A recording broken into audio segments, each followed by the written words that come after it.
Hey everybody! Sorry, I went out and put out invitations.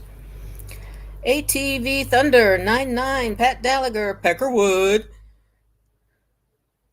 Irish Dublin, Strawberry Tea, Sean Zeke.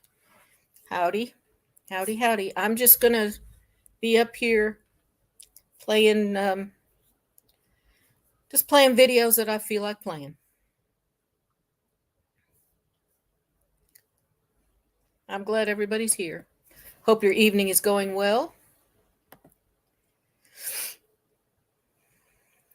I want to see this one because I hadn't seen it.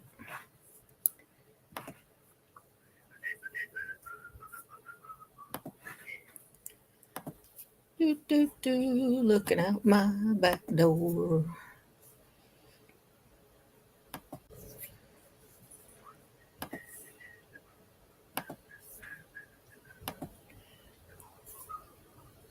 Oh, well, let's see. I guess we'd want some sound, wouldn't we?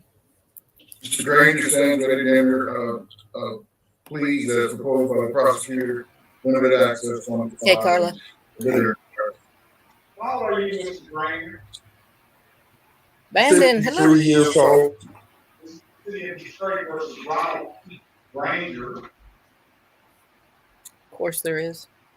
Your Honor, Mr. Granger will avail himself of the people's offer to allow him to enter pleas to limited access 1 to 5 miles over the limit and the charge of littering.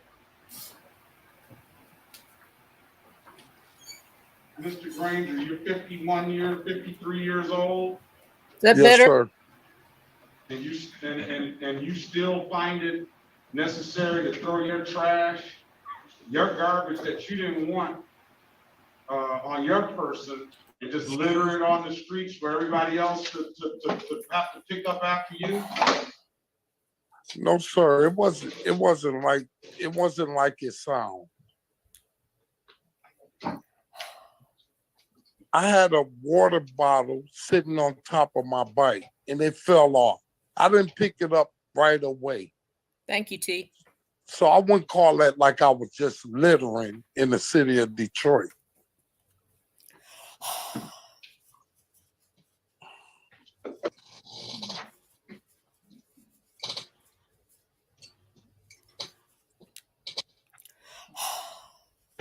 It took the officer to make you pick it up, though?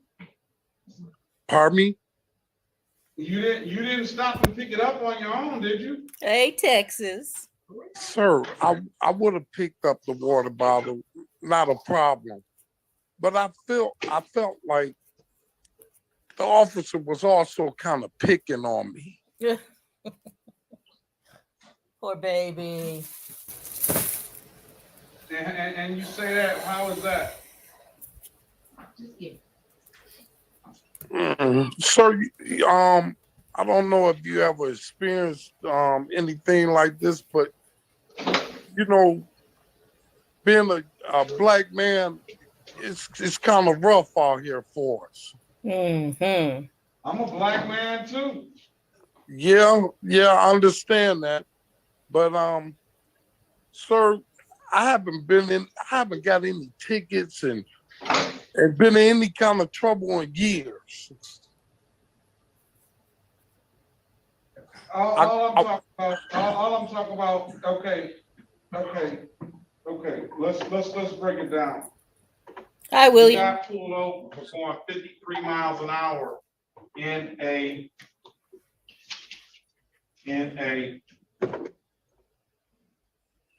35-mile-an-hour zone. All right. Now, Yes, sir. are you trying to tell me that you weren't doing 53 miles an hour in a 35-mile-an-hour zone? Sir, I believe I was. Okay, so with that answer right there, where is Corporal Hoyt? He's in the break. We're gonna have him in on this conversation too, because you're talking about somebody that's picking on you. With that answer right there, you're going 53 in a 35-mile-an-hour zone. You don't think that the officer can pull you over for going almost 20 miles an hour over the speed limit? You call that him picking on you? Hey, sir, it was more like this, okay? I was cruising my bike. I didn't realize the fact that I was going this fast. And I was on Let me stop you. I asked you a simple question. You don't think you already agreed and admitted to saying I was doing that over the speed limit. You don't think that the officer can pull you over for that? Yes. So how is that picking on you? I don't know, Your Honor. I'm an idiot. Yeah, I really don't have anything to say. I wasn't intentionally. How is that picking on you? Because I'm not gonna let you come in here and try to pull the black card when you are in the wrong right off the rip. I mean, Your Honor. And you're 53 years old, and we have this narrative that and I agree that sometimes you do get picked on, but you're not getting picked on right now doing 53 and a 35. You speeding, and you got caught. And you guilty. What I'm saying, Your Honor, at this time, I didn't really think I deserved to get 4 tickets, period, at one time. And I know I had my proof of insurance. I know that should have been threw off right off the rip. And and that is getting thrown out. But Corporal Hoyt, can you put your appearance on the record, please? Otis Berry Jr. on behalf of Mr. Granger. Corporal Hoyt, can you put your appearance on the record, please? Yes, Your Honor. Corporal Nicholas Hop, badge 1789, Detroit Police Department. All right. May it please now report not take on speed 60162 on behalf of the people. Mr. Granger, I'm not gonna allow that. It's too many people that can and rightfully raise that claim about being picked on because they're black. But in this case, you already admitted to doing 53 in a 35. All Corporal Hope is doing is trying to keep the streets safe and you safe. yes, I understand. I understand, Your Honor, but at the same time, Gratiot Avenue, I never really knew that you have to be doing 35 miles per hour down Gratiot Avenue. I've been driving down here for years, and I've never been pulled over, Your Honor, on Gratiot. Okay, and okay, plus, let me my ass out there. I'll let you say that. Now, whose fault is that? That you don't know that on a city street, if you don't see a speed limit sign, you don't know the rules for that? You need to go get yourself some driver re-education. then, because if you don't see a speed limit sign, the speed limit is 35. Everybody knows I that. understand, Your Honor. So don't come in here blaming anybody. You got to check yourself first. Check yourself or you wreck yourself. Yeah. He sounds like it's a part-time You feel preacher. me? Yes, I hear you. I understand, Your Honor. All right, Corporal Hort, what's going on with this littering? This littering happened while on the traffic stop. He ended up purchasing, I believe, a water bottle from the gas station. While on scene, he ended up either finishing it and then tossing it onto the ground. So therefore, I issued them the citation for the littering. All right, he indicates that it just fell on the ground. Did you see this thing get tossed on the ground? I did see him toss it. I did tell him to pick it up, at which time he told me he just walked off. He didn't want to pick it up. If he would have picked it up, I wouldn't have written the citation. I understood he was a little frustrated at that time.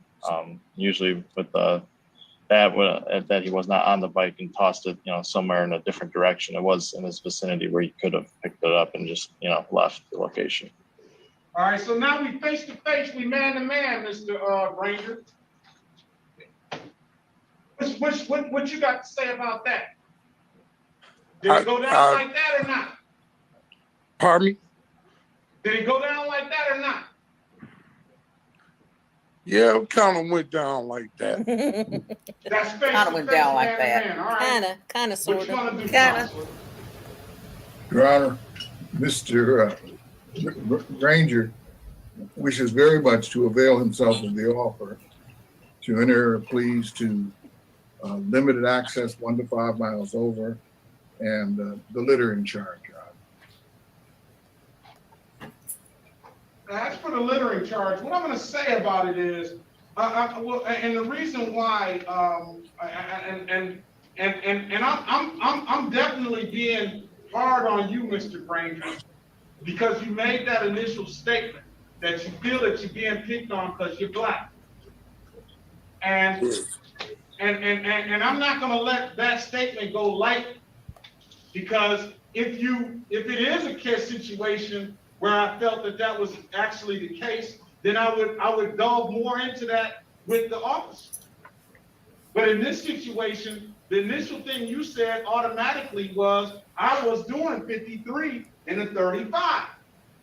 Now, I understand nobody likes getting pulled over, nobody likes getting caught, but it happens. To I know pull up traffic is going up, your big girl panties and go on. Everybody's doing almost that. But that's why Corporal Hort is there. So they can slow down so our kids and their families and people riding their bikes and other drivers, that they can go up and down the street safely. Now, what I do feel is that you were mad and you didn't, I look at you a little differently now as opposed to when I thought that you were just out here just throwing trash out and that's why initially you got stopped. You got stopped because you were speeding. And then you were mad, so out of spite, you want to go throw something on the ground. Is that how it went? Yes, sir. Yes, sir. That's what it went. Your Honor, just for the record, I had a in-depth conversation with Corporal Holt, and this offer is because Corporal Holt asked for it. So I wanted something different, but I gave deference to Corporal Holt for this light offer. Just for the record. All right. And I appreciate that. I've always known Corporal Holt to come in here and be fair, and that's why I'm taking it to this level. But I also want Mr. Granger to recognize that before you come in here and cast those aspersions, you got to check yourself at the door.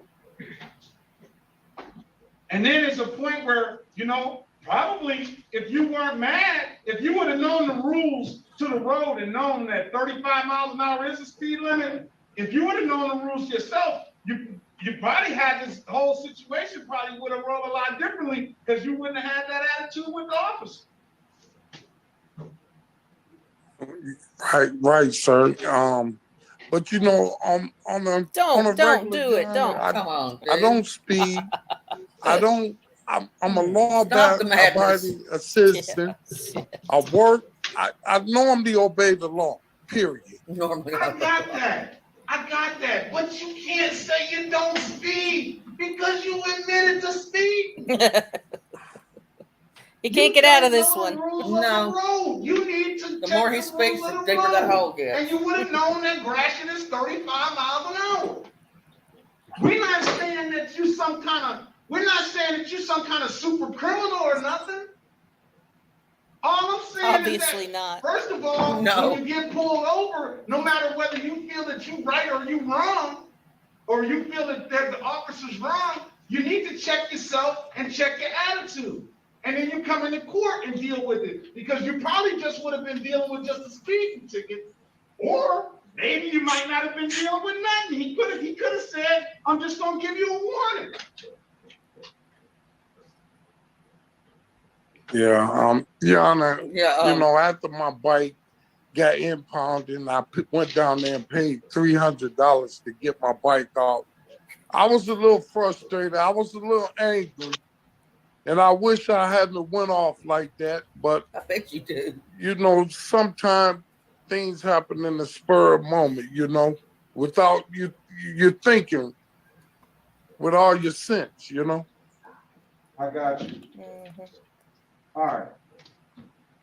Here's Mr. Goss. Mr. Berry, why don't you, based on what you said, what you heard or your clients say, why don't you go in the breakout room with Corporal Hoyt and Mr. Goss and see what you can do for if you can just have a conversation with them to see what they can do. And now that the situation has calmed itself down, and I think that what I hear Mr. Granger saying is that he has regret for how the thing transpired, and I think that's what I hear him saying. I think I hear him saying that he did act out of anger, but I wanted him to make sure that he knew that it's your obligation, if you're going to be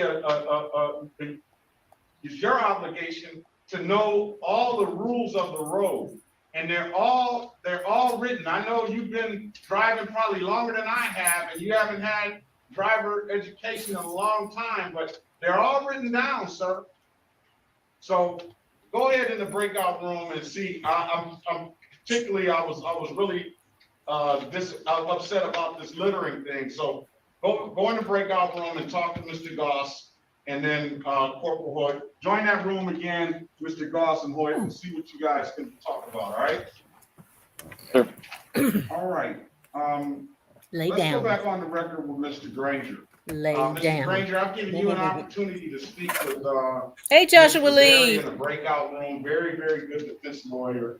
Joshua Lee. Mr. Berry, what does your client want to do? Were you able to work out anything? Yes, Your Honor, we have. As to the charge, the 11 to 15 miles per hour over, the prosecutor is offered, and my client would avail himself of the offer to plead to limited access 1 to 5 miles per hour over. And the prosecution is amenable to an adjournment on the driving without cycle endorsement charge. And then the other matters dismissed? Correct, Your Honor. All right, why don't we do this then? Why don't we just adjourn this all, set it for another pretrial date on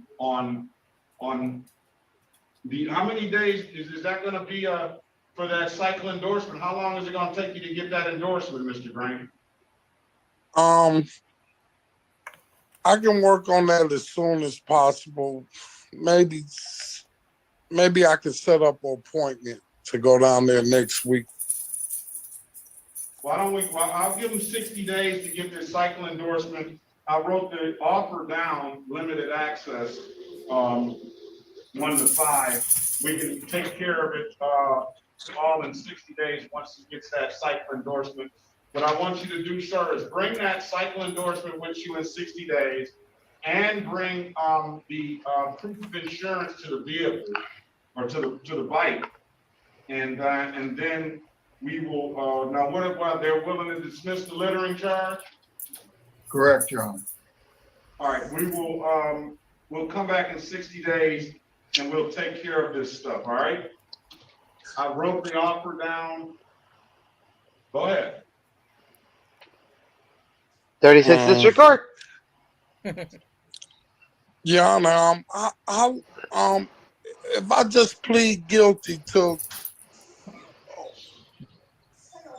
okay, Your Honor, I'll take that off. Who was that? Who was that in the background that you're talking to? My girlfriend. Who is that very smart young lady?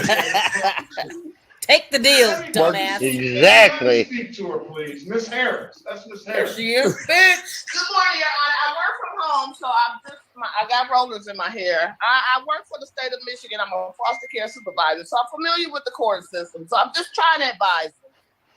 I mean, and I wouldn't necessarily say you advise him because he's got a very good lawyer on the line, Yes. but he doesn't seem like he's listening to him. But at the end of the day, you've heard everything that went down today. How do you feel about it? I think that Mr. Granger should take accountability, just like he said, and listen to the court. Listen to his attorney. All right. Exactly, All right. I mean, William. I don't understand what's his apprehension, you know. I really just wanted. Let me speak to that smart lady. You know, get that. Yeah. Let's stop this. Let's use that narrative about messing with black in the cases of George Floyd and stuff. Ugh. Let's not do that about speeding 53 down Gratiot. Let's not go there like that. Ooh, on Gratiot. Yeah, you're gonna get hit. Come back with a cycle endorsement license. Come back with proof of insurance. Maybe it might get better for him. Yes. But he just wants to plead guilty and stuff, and he can do that if he wants. All right. No, Your Honor, we're not gonna do. We're not gonna play that game. August the 3rd, 2022 at 8:30. She just took over. Come back with that stuff, all right, Mr. Granger? Okay, you say August the 3rd? August the 3rd, write it down. Okay, 2022 at 8:30 a.m. okay. All right. Have a They good will day. definitely pop you if you're speed that Gratiot. You too, Your Honor. Have a good day. Thank you. I love Squishy Gardner. He's great. I love all his little snarky comments and stuff. Yeah. He really Where is did this smart. bitch where did this bitch come from? My mother. Shut up. Hi, Patty. Hello, lovey. How are you? KO. Good. Grr. Grr, bitch. She's a high class hoe. The high class hoe. Yep.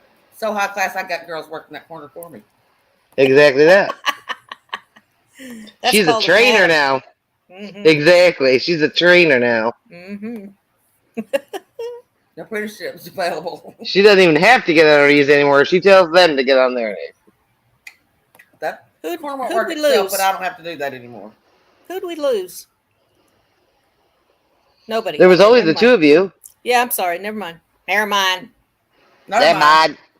Never Oh, mind. radical. Radical. Oh, I like this. I did watch part of this earlier. Not only the bad English, the bad grammar, but also the bad attitude.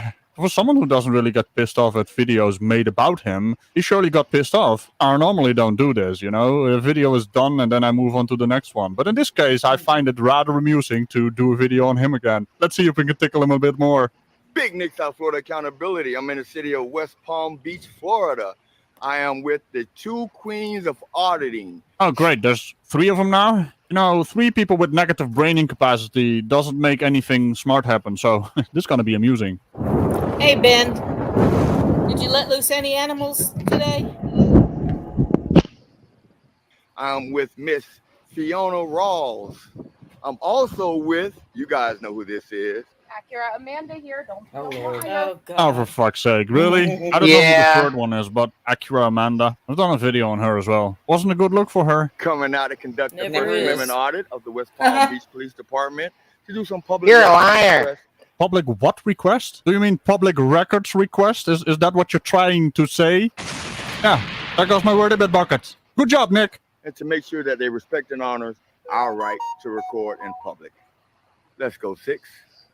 Yeah, I heard you say that last time. Do you guys have catchphrases now? I mean, who the hell has catchphrases? These bunch of dick flutes really don't know how to YouTube, huh? So this is the back parking area here. You gotta love Radical. I would imagine this is probably the entrance where they will bring the suspects into to process them. That one that says no trespassing? That'd be the This one. is a new sign. I've been here before. Yeah, and contrary to popular belief, some people have more important shit to do than just stand around wobbling the camera about. But hey, apparently you only have this, huh? Well, you be you, Nick. We don't kink shame around here, but we sure as hell would make fun of frauditors doing a dumb. No trespassing. And whenever you see these no trespassing sign, it's not at the sign itself. It's behind the gate. That's the reason why they have that gate up. Well, no, that's not entirely true. The no trespassing sign actually is in effect on their property, and you are standing on their property right now. Now, stay with me here. You were actually standing on the public sidewalk. You can film to your heart's content from there. But the moment you step onto their property, that's a big no-no, Nick. But I'm pretty sure such a simple concept as this is well beyond you, which you are going to prove right now. Hey, this is not Hey, trespassing enemy. here. Moose cat. Oh, that was quick. But if I was to go beyond that gate, Hey, enemy. they're trespassing. Hey, enemy. You can record, but step back to the sidewalk. You're on private property. Yes, indeed. What are the chances That's you what I getting thought, Arch. completely owned within a few seconds after you said the dumb thing? This might be the fastest undumbifying video sequence I've ever seen. And if that's not a word, it is now. It should be. Not it The should police be. department is not private property. Step back to the sidewalk right here. Okay, what's your name? Sergeant McIntosh, step back to All the right, sidewalk. Sergeant McIntosh. You What's guys can your... record all you want. Just step we back know to we the don't need your sidewalk. permission to record. All right, well, What's your I'm asking- badge number? I'm asking one time to step back to the sidewalk. And if I don't step back on public property? Yeah, you don't know public property. See that sign right there? Yeah, that's beyond this gate. That's beyond this gate. Don't you just hate it when there's multiple They wouldn't need frauditors to decide talking if at all the they same needed was a time? gate, I can only accept idiot. one dumb voice in the video. So be quiet, Amanda. I'll get to you in a second. Maybe I'll find a video on your channel of doing a dumb again, because all of you do dumbs, and I just keep finding dumb stuff. It's impressive for all the wrong reasons. Oh, we need to get Roy Babel out here for this. No, I don't need to get Roy Bell, but he need to understand what public and private. Okay. Please step back to the sidewalk. That sign right there is behind that gate. To the city. And look at that. Do not block. This is a city. Do not enter. All that happy horse shit. And if you're wrong, I'm not wrong. I'm just gonna ask you. I'm not trying to start a trouble. why you keep saying Okay, sir. why you keep Step back. saying private Okay. property? Well, let me help you out there, Nick, because it's not public property. I understand what's going on here. It's another one of those publicly accessible areas within a private property from which you can still get trespassed. I mean, at some point, you frauditors really have to learn, and I don't foresee a bright future for that. Because now you're not following the direct order. But why you keep? That's not a direct order because I know where I am. It's absolutely This is not directive. private property. This is not private property. Why do I have to go right there when the sign is right here? When the sign is right Because you're here. an idiot. It do not right. And I'm not trespassing. I'm not stepping back. Do what you have to do. Bet you we're going to do. be witness to Do when an what you have to do. immovable object Okay. meets an unstoppable force. I'm pretty sure that's not what we're going to see, though, but hey, I'm an optimist. Please step back. Okay. And if I don't, You might want to go get call Roy Bevel. I'm asking Why you you to step walking back up there. on me Because like I'm that, asking brother? you to step back there. okay, but Because now I'm gonna have to go put my uniform on and be official with handle you. your business then. All right. So can I ask you again? Please step back right here. Please step back to the sidewalk, sir. Why do I have to Please step step back? to the sidewalk. All right, but back up and stop Please, I yelling will at back me. up. Okay, Go to the well, sidewalk. calm down. Go ahead. Nobody's yelling at him. I'll ask you one more time. I'll ask You asked me right, and you keep I saying would one more be. time. And then you record all day long. You can't tell me I can record all day long. He can tell you that all day long. What? Exactly. Did he just say you can't tell me I can record all day long? Jiminy That's like Christmas. someone telling you to have a nice day, and you record this. You can't tell I'll me make have up a my nice own mind day. if I have a nice day, sir. That is so Yeah. fucking stupid. Wow, Nick, you just upped the bar. I think Amanda is actually smarter than you, and that is. Well, saying you guys something. figure that out amongst yourself. then. Wow. Wow. God. Wow. Brother, there you go. This is far enough right here. That's even fun.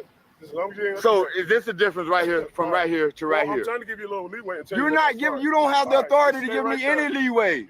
He sure You does. don't give me any authority, brother. I give you authority.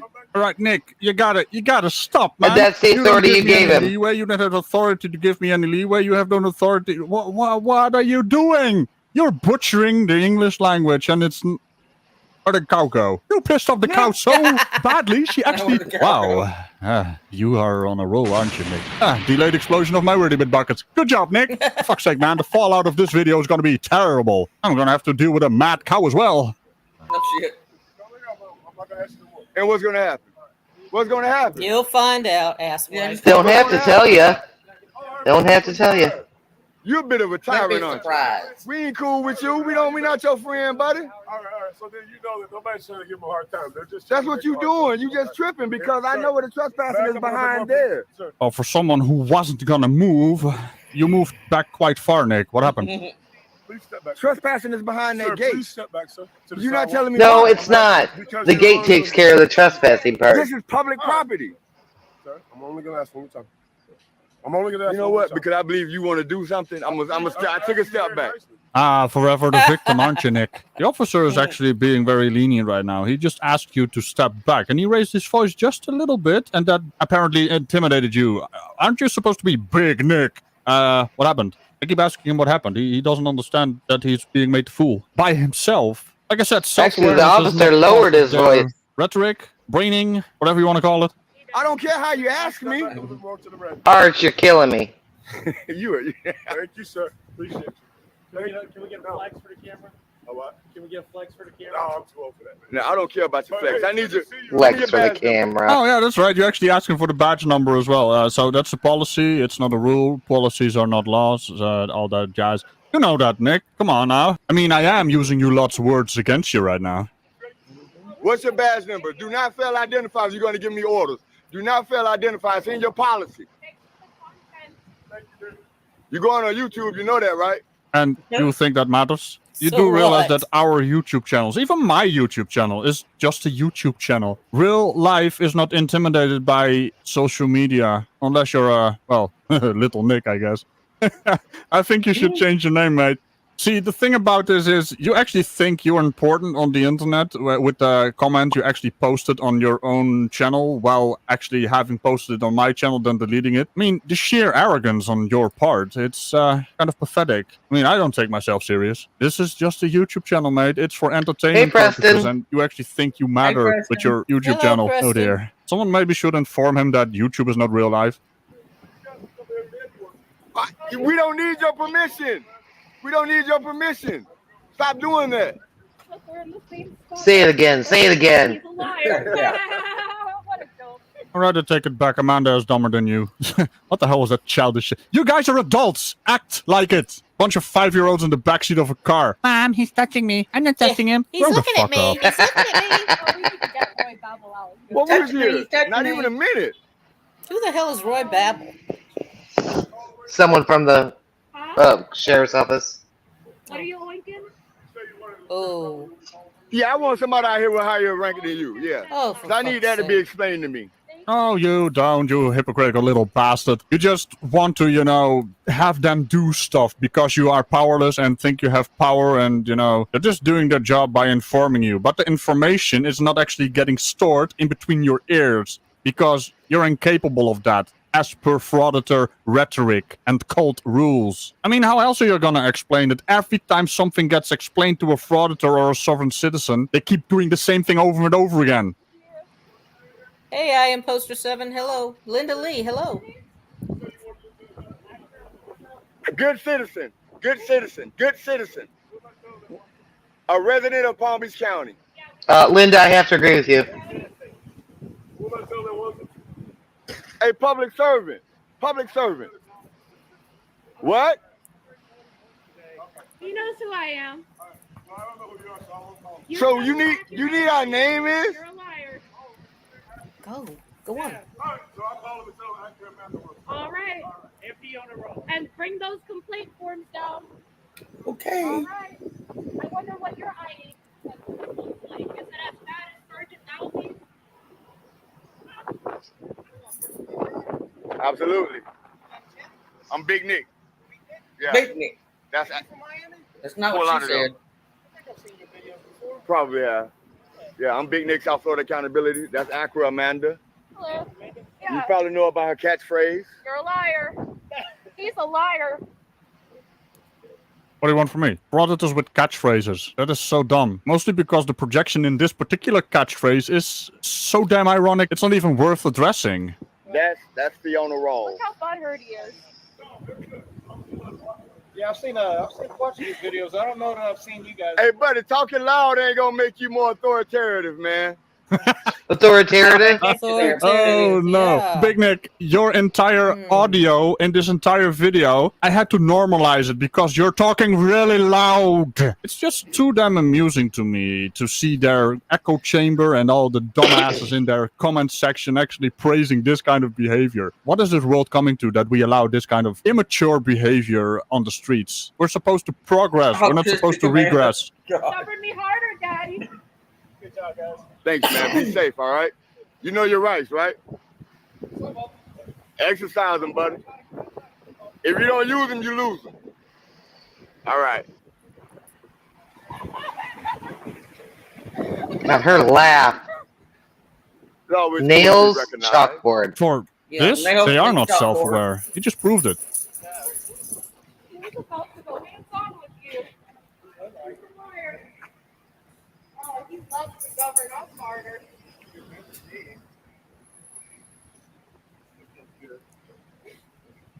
Says the girl whose daddy pays for everything. Oh, that's the one that's rumored to have the prostitute in his vehicle? Wow.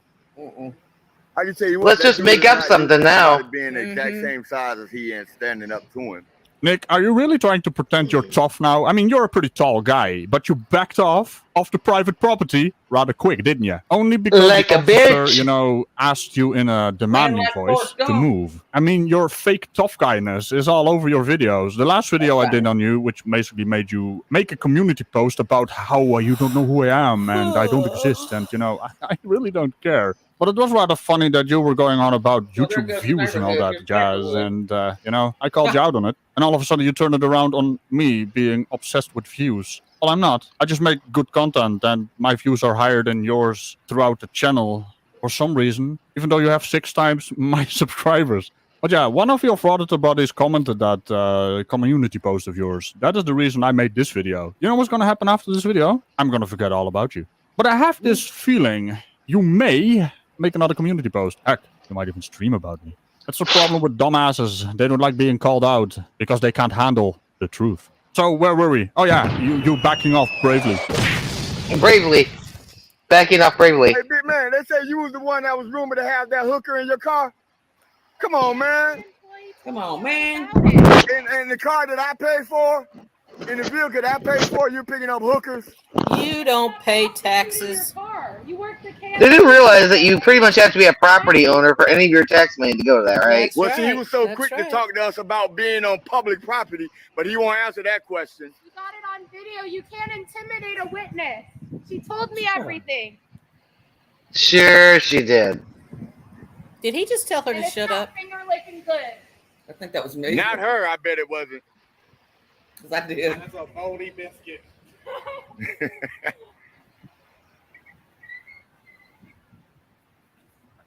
Oh, seriously?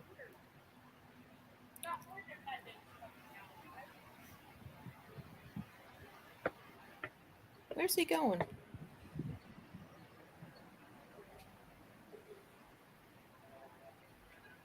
Oh, I see. You're gonna step on another private property to go live. So why didn't you go next to the gate, huh? To go live? What's going on, Nick? Aren't you like one of these freedom fighters who put their lives on risk? Now, here's the thing about that. That is not English.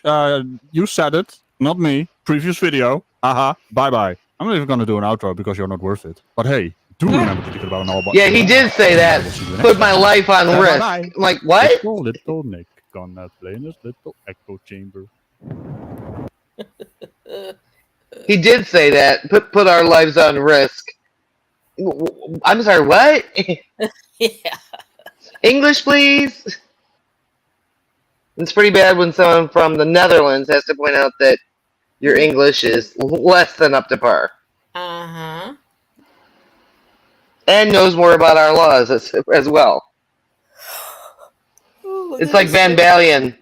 Doesn't live in this country, speaks better English, and knows our laws more than all of these fraudsters. Yep. Combined. Alrighty, let's see what we got. Where? Patty, check your DMs, woman. Who? You, Patty. Me. Oh, Patty. Okay. Well, all right. For that matter. Wow. I got to see this one. Just because it's cute.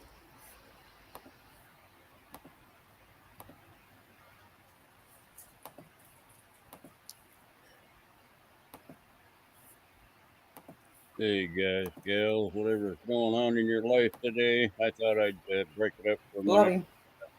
Upload the very first video I put up on my channel on YouTube. This is back in July 24th. Oh, wait a minute, that's not right. It was April 24th, 2021. So it's been just a little over a year. I never really did anything with the channel until around June or so. But anyway, if you're starting up a channel and That's my guy right there. you're just kind of feeling your way through it, we've all been there. Don't worry about it. You'll figure it out. Anyway, here's my first video ever. That'd be cool, Script. I'd like to see that. 46 views, I think. I'll tell you why in a minute. Okay.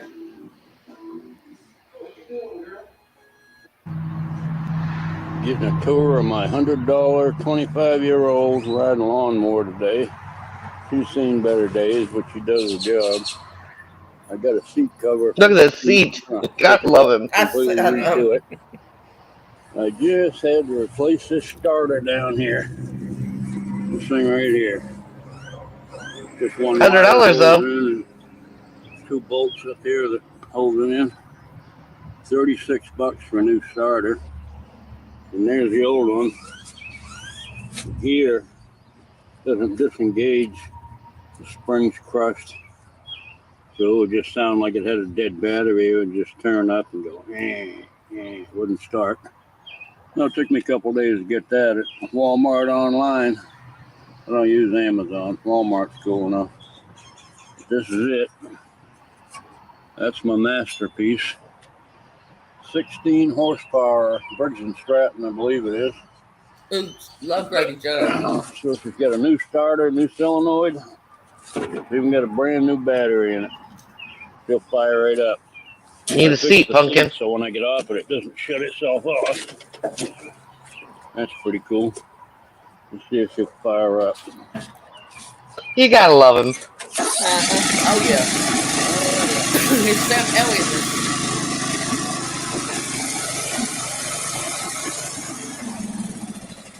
And it died. I think he turned it off. Brand new one. Oh, okay. Sounded good. Then I just mowed the whole backyard, so we're in pretty good shape.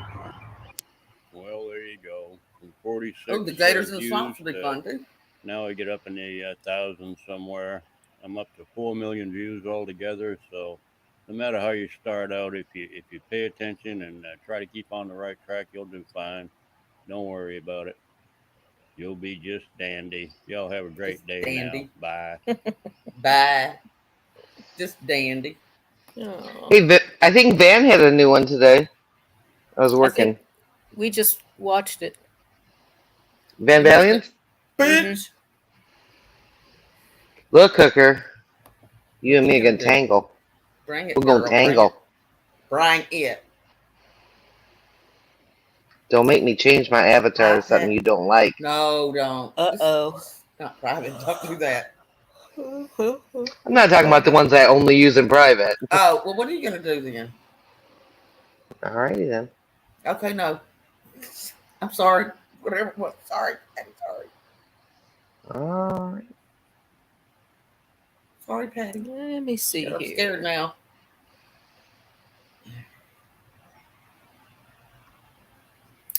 All right, let's try this. I know everybody likes this.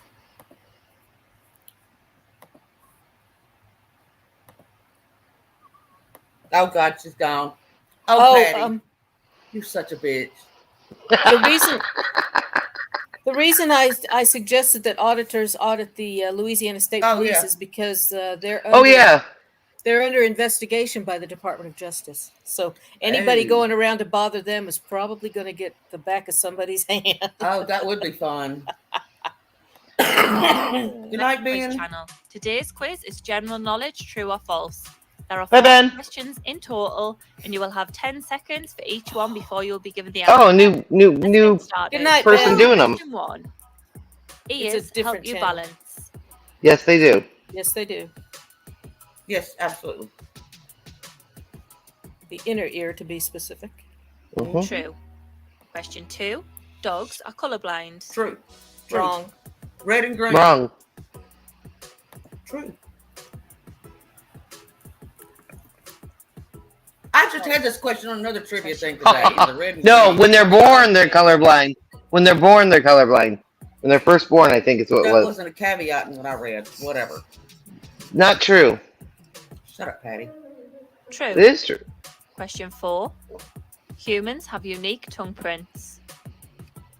That's disgusting. I guess. I don't know. Yeah, I guess. I don't know. I've never really. True. I know they have unique ear prints. Question 5. Mhm. Penguins are the only flightless False. birds. False. False. Yes. You show me an ostrich take flight and we'll Yeah, talk. yeah, exactly. False. An emu. Question Kiwi. 6. Newborn puppies are born blind. Blind? Yep. There you No. go. No, not They blind. just have their eyes closed. They're not blind. Mm-mm. I don't think. Well, True. fuck. Question 7. The deepest part of the ocean is more than 30,000 meters deep. I would have thought it was more than that. Well, I don't know know. that. False. I think Question it's 8. But then they don't tell you. I want. I know. I want. Is Yeah. under the Atlantic Ocean. I believe that. Yeah. Or under an ocean. True. Question 9. The majority of the world's crayfish are caught in I the believe state that. of Louisiana. I believe that. too. And I've never eaten one. Oh, yummy. True. Question 10. Russia is the most populated country. False. No, false. Asia. Well, it's a China. continent, but China. Yeah. False. Question 11. The original Lego factory is in Switzerland. Is it? I think so. I don't know.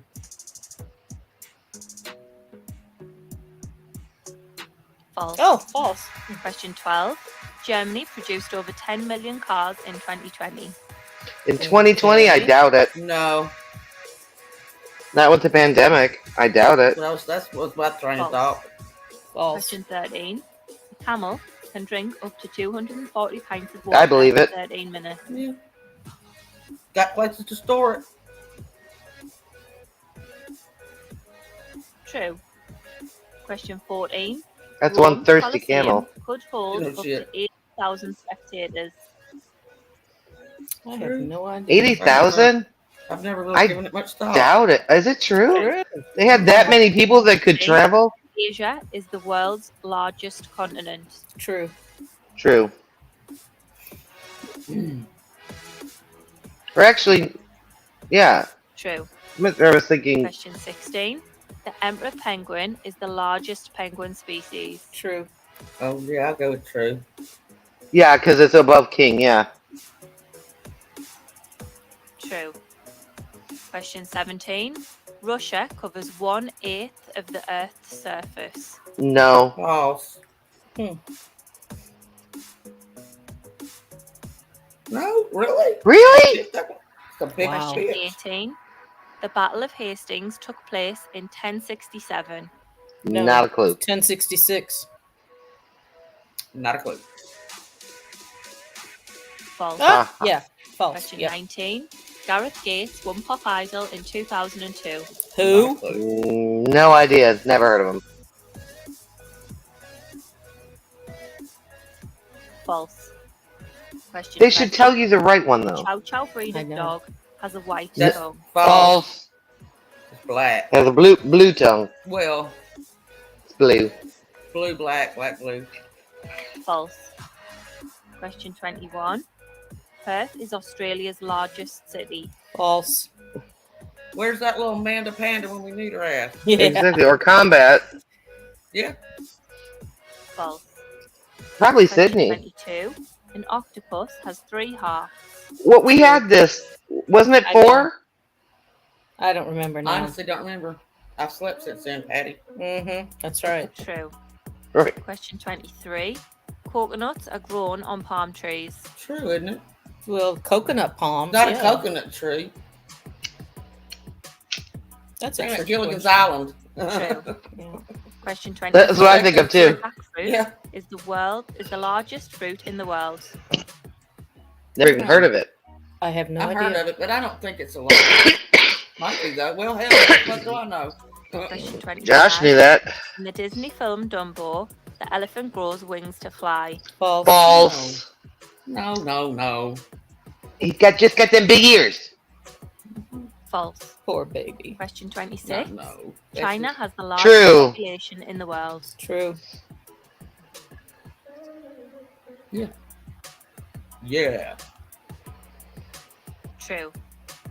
Question 27. The African elephant is the world's largest land True. mammal.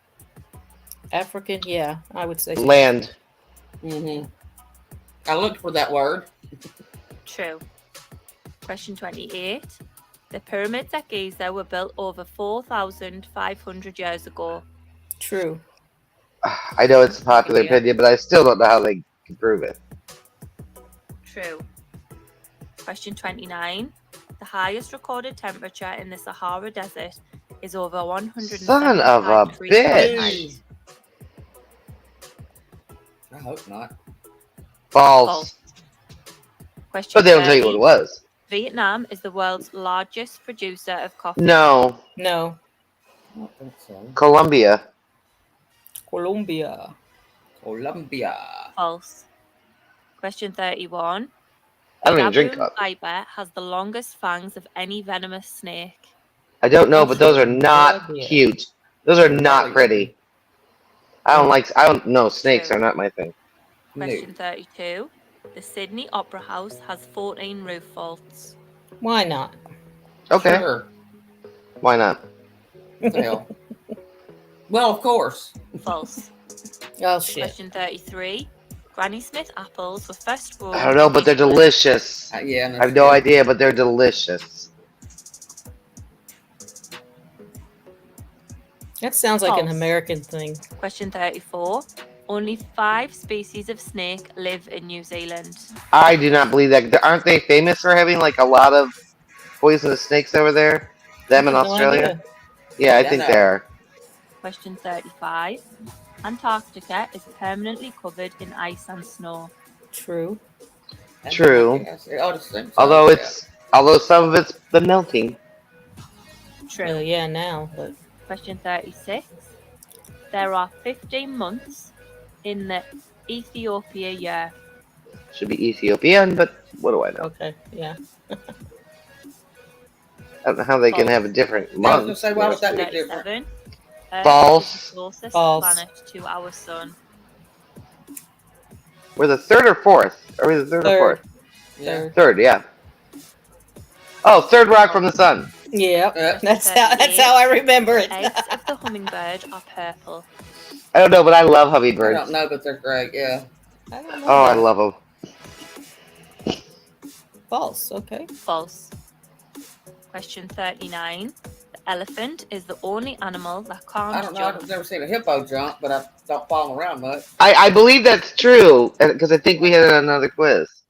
Might Yeah. have. True. True. I've never seen a Well, hippo jump. Like I said, I don't hang out with them much. Avocado. Are they fruits or vegetables, Script? Fuck if Fruits. I know. I think they're I'm gonna fruits. say They're vegetables. fruits. They're fruits. I just saw it. I think I just saw I it. think the they're other day, I swear fruits. to God. No, this They're is fruits, wrong. yeah. They are Okay, fruit. yeah. Okay. Okay. Woo! Don't forget to leave your score in the I just said it on another quiz too. And I don't know why. And I don't know why tomatoes a fruit and not a vegetable. Is it because it has its seeds in it, or what? tomato is related to the rose family. Well, that's a flower. It's a fruit. I don't know. It is weird though. There's something else that What's the criteria that makes it a vegetable as opposed to a fruit, or a fruit as opposed to a vegetable? Because no idea. Because no, it can't be that the seeds are inside, because green beans have seeds inside. definitely not a fruit.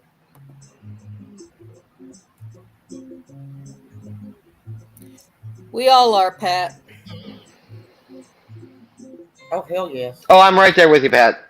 I mean, right there at the top of the list. If anyone knows that thing about the vegetable and the fruit, if it's above ground, it's a fruit. Below, it's a veggie. Oh, is that what it is?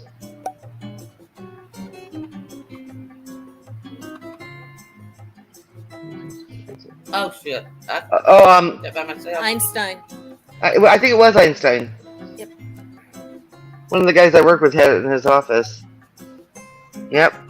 I needed multiple choice for that. So. Oh shit. 5 by 5 by 5. 25? 125 centimeters. Yeah. Oh! Yep. Look at you. Oh, look at me. Look, I don't know. Oh, the Peloton machine. No idea. Came out after. Oh, really? The meaning of that came out after Mr. Big died on his. It's cutting his turkey in. Europe. Europe, because so is Russia.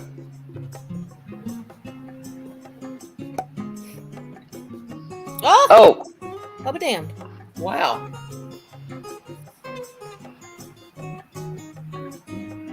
Texas. Texas. Texas, yeah. I looked at that too. Or Texas.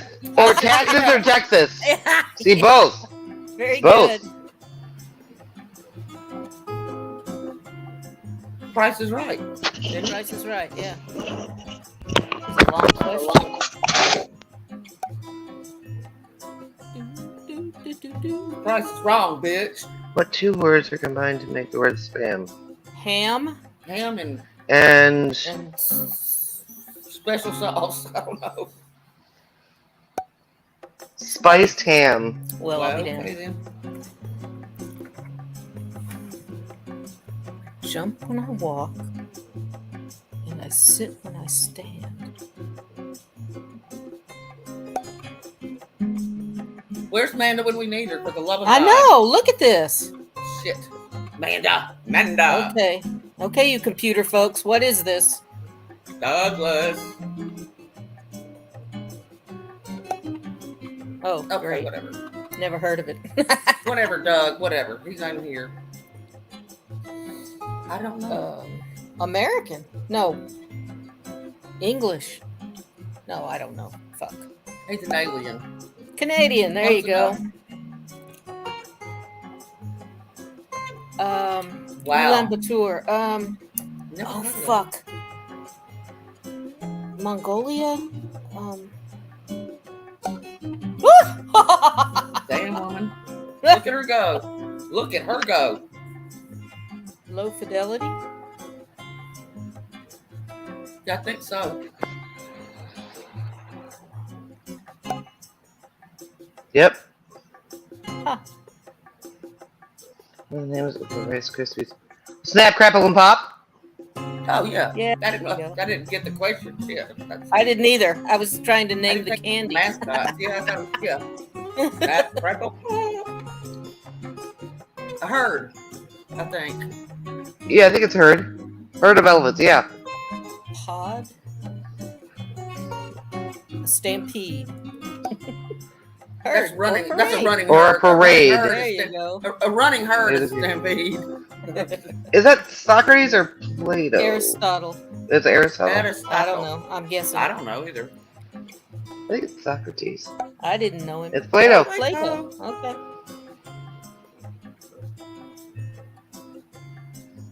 Is that Seattle? Centuries. Yeah, I think so. Space Needle. Seattle, Washington? Mm-hmm. Oh, look at that. Well, we were close. We're just kissing cousins. Well, I don't know. It's my parents' anniversary. I don't know how many, but yeah. No, not married yet. The war in the Pacific ended. Yes. Salvador Dali. Oh, yeah. Dali.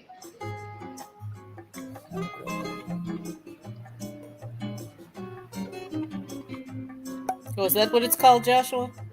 The Tokyo Tower. Okay. I don't know what his real name is. I'm not up on pop culture. Mr. Beyonce. Yeah, right? Becky with the good hair. Oh, stop. Oh, shit, I don't do head math. 1242? No, 12, I can't do head math. 1875 or 1880. There you go. Don't know. The hell. No idea. To me, that's pop culture. Yeah. Don't know, don't care. Bulbasaur. Zodiac sign. I know what it's not. I don't know what it is. Probably Taurus or something.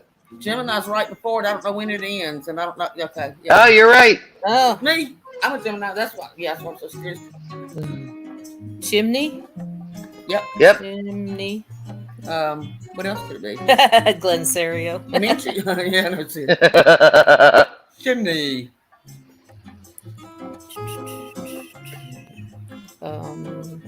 I didn't actually know it was an abbreviation. Crappy tasting oil. But it's better for you, so I buy it. That's what I use. Canadian oil. Canadian. I'm telling Judge you said that. What is Warren Buffett's company? I don't know. I have no idea. Somewhere where I'll never work. I feel like I should know it, though. Nope. Wouldn't have known. Nope.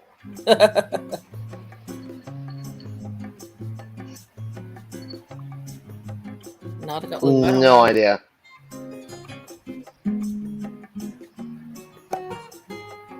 Never heard of it. You? Heard of it, but Lincoln. No. I can't. Audi. I can't tell. I used to know all the cars right now. Got it. There you go. Okay. Oh, Bezos, Elon Musk, and Musk. Yeah. Bezos and Musk. God, I would love to have done that. That'd be cool. Branson. Branson and Bezos. Yeah. Musk didn't do it? No. I got it wrong. I got part of it wrong. Bungle threads? Not a clue. I don't know, but I really like mushrooms. Yes. Hey, thanks, enemy. I'll watch that. Athena. Athena, yeah. Yes. Or Diane? No, that's the Roman. Yeah, Yep. Athena. Counterpart. Artemis. Oh, I thought. Damn it.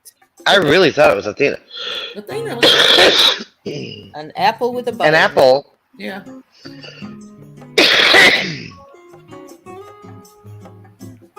I gotta look that up because I'm that upset. Oh. Oh, okay, I got it. The stop symbol. Arch nemesis. Bowser? I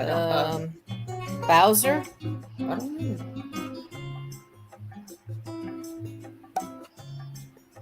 Yeah. Okay. Oh, good Lord, I don't know. It is. No idea. Oh, it's Yoda, baby. Little Yoda. No, Hey, it's Jamie. Grogu. Jamie. Grogu? Yeah, I heard that once. I've not seen it.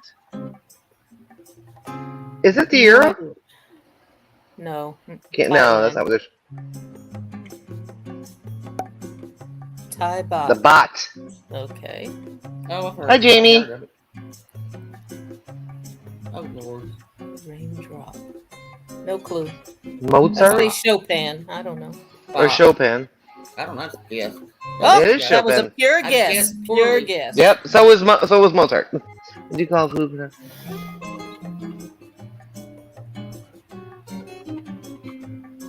I don't know. Too hard I for me to do. Aquaponics. Okay.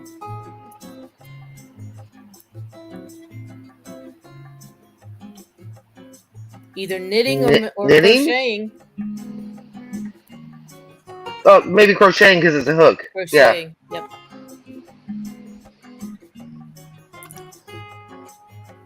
Twilight Zone. Exactly. Where I live No. daily. No. Oh yes. You're right. I was thinking Outer Limits. Oh yeah. Rye? Is it rye? I don't know. I think so.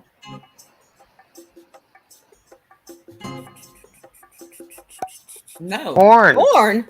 Maize. Huh. No idea. Mr. No Nike. idea. Mr. Nike. Somebody from Greece. I thought so too, Pat. Phil Knight and Bill Bowerman. Okay. SWF. Not a clue. I don't know. And I usually know those. Oh, okay. Yep.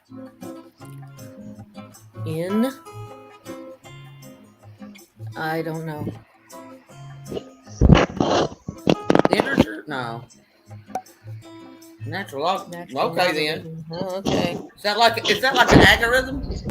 Yeah. It's a group of sloths called really slow. Very slow. That's what I was gonna say. Yeah.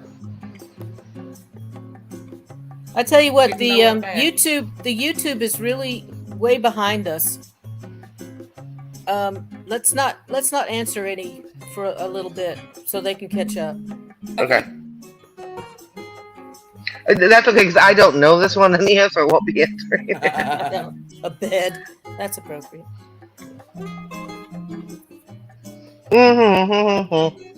Shut up, Patty. Just shut up. You can't see the king. Do somebody need to sing the Jeopardy I was wrong. Yeah. Oh, I know this.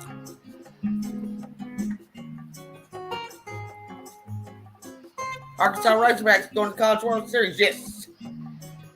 I thought everybody would know that.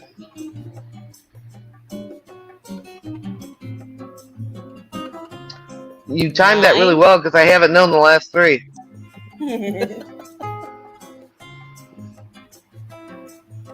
Huh. I know that one. This one I know.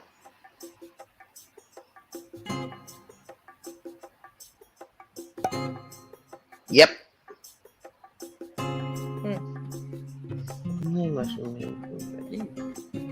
Ew. That's what I said. Ew. Not something I want to eat. Yeah, that's not a mushroom I'm going to be eating. No.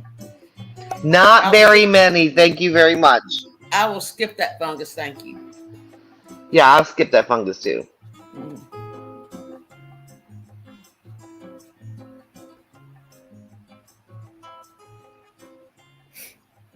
I got a couple. Yeah, I got a couple, but not enough to overcome the humiliation. Okay, Oh, come on, let's Patty. go back and find something else. Are we on a chili sabbatical? No. Oh, I don't care if it's something short. I don't care. I might want to watch one of his lives, but That hearing the other day was pretty interesting.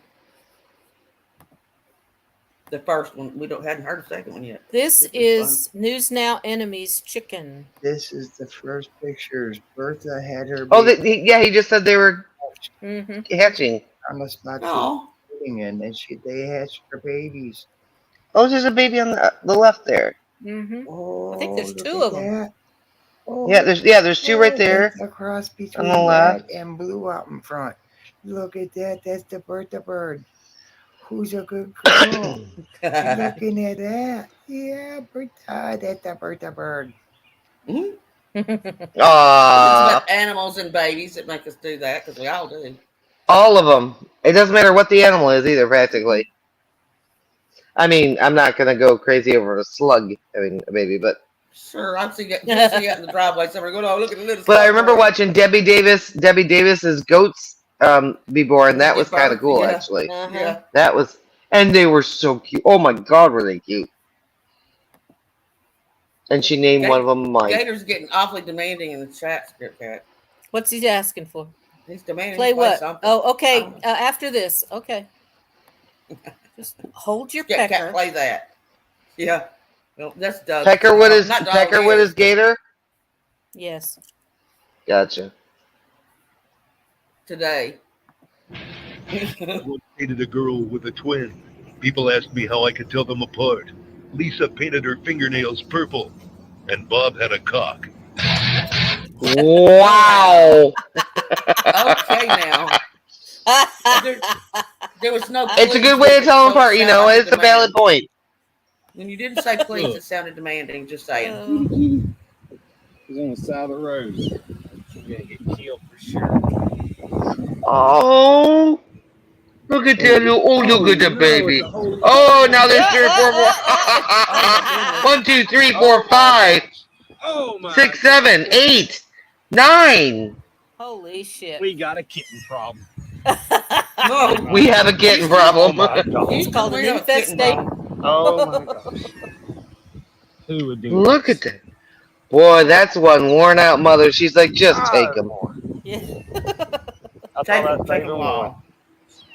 Hot diggity dog. Not diggity dog. You need a box. Hey, Cindy Brunette. So no, she does not. Her What thing was the she had been hell? shaving and she also had been using Nair. So that's where a lot of her skin abnormalities. That's were going to be coming from, not disgusting. I HS. know it is. However, this client that I am performing an underarm wax on does have HS. She has it on her underarm region and on her pelvic area, her feminine parts. And she came to me wanting a bit of a solution. And she said she noticed and someone recommended to her to try waxing because it also helped them. Now, there are not any studies as to whether HS can help waxing. However, in her case, she has noticed a really big difference in her flare-ups and her overall skin, along with the other changes. And for those who don't know, HS, What is HS? is hydronatus supervitia. I believe that's how you pronounce it. No, it's Cool, cool? not, but Hard it's pass. Hey, Cindy Brunette. it's a horrible infection that usually comes on under the arm, and it's practically non-curable. They get these horrible abscesses, and it's incredibly painful, and it's awful. Okay, And thanks Campsite for that, Medical, what could Peckerwood. possibly go wrong here? So a dirty hand touching a needle and the other gloved hand doing nothing really sterile at all. This is called an effusion, guys. This is either liquid that's collected around the knee or in the joint space. There is no reason that you... This astronaut discovery was never supposed to be leaked by the government. We've heard about space roar, the alleged unsettling noise of space, but for the most part, it should be relatively silent. I mean, it is a vacuum, after all. That is exactly what makes this story the plot of a horror movie. Back in 2003, Yang Lue became the first astronaut sent into space by the Chinese space program. That's an amazing accomplishment and likely a very exciting adventure, so imagine his surprise when, as he's sitting in his space shuttle and he hears a knock. He described it as, quote, someone knocking the body of a spaceship just as knocking an iron bucket with a wooden hammer. Okay, perhaps we could just chalk this up to some extremely reasonable explanation, but he's not the only one who's heard it. There were other Chinese astronauts between 2005 and 2008 who reported hearing similar sounds, and it's not like you can just open the door and check. This astronaut discovery... They smuggled liquor on board. Okay, All Campsite Medical. Covering. Okay, I'm sorry. I got to get out of this. Look. There you go. Okay. All right. Let me see. Tiki. Why the hell isn't this going? Okay. What did Pecker want? Okay. Hold on. He says that wasn't his. Yeah, I think she's just not getting it. Yeah. Sorry. Then I'm sorry I blamed you, Peckerwood. Seemed like thing to do at the time. My two friends watch that Dr. Pimple Popper. I can't watch that stuff. Oh, I love that shit. I love it. Yeah, you know what, Script? That does not surprise me. No, no. It really doesn't, because you're just like my friend Mel.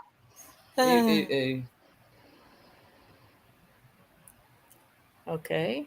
Is it not Thanks, playing? no thanks. Well, shit. What the fuck?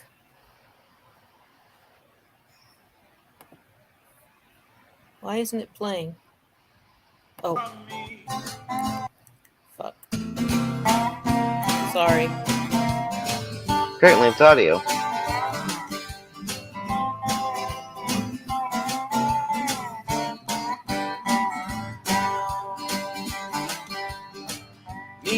See, Pat, you and I thought alike.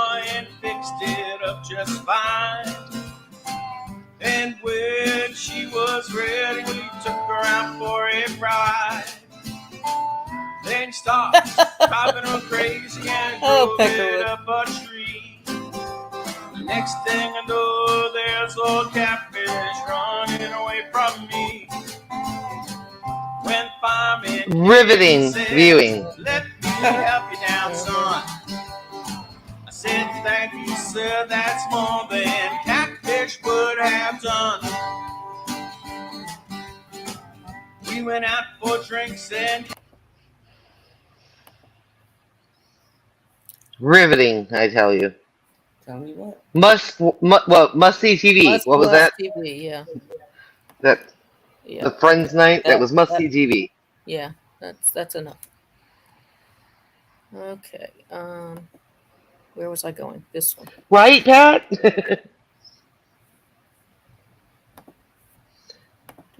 I think they should use a stunt person, Pat. I mean, it was just frightening. Have long-term girlfriends who, for 5 years, for 7 years, who will tell you that I never beat them. Well, as a matter of fact, I did reach out to one of those ex-girlfriends, and she said to me, and I quote, "Bah." Good afternoon, everybody. Didn't see that coming. Video, and welcome back to the Demon Cave. Now, I've been missing for a couple of days, and the reason for that is quite simple. I came down with the old lager lurgy. But yeah, basically, Again. I've not been feeling too well at all. But as tough as I've had it over the past few days, and it's been rough. I have not had it as bad as this poor guy. I mean, it's one thing to essentially lose your freedom to a bit of sickness and be stuck inside and not able to go to Germany with your friends and not able to go to the vintage rally at the weekend and drive a really cool little sports car and being stuck at home with Mrs. Demon nonstop. But it's something else altogether to lose a friend and a protege to the other side. Well, you know what they say, folks? Oh, he's talking about Chili and Josh. Enemy's toaster. Now, why is he wearing these gorgeous red glasses?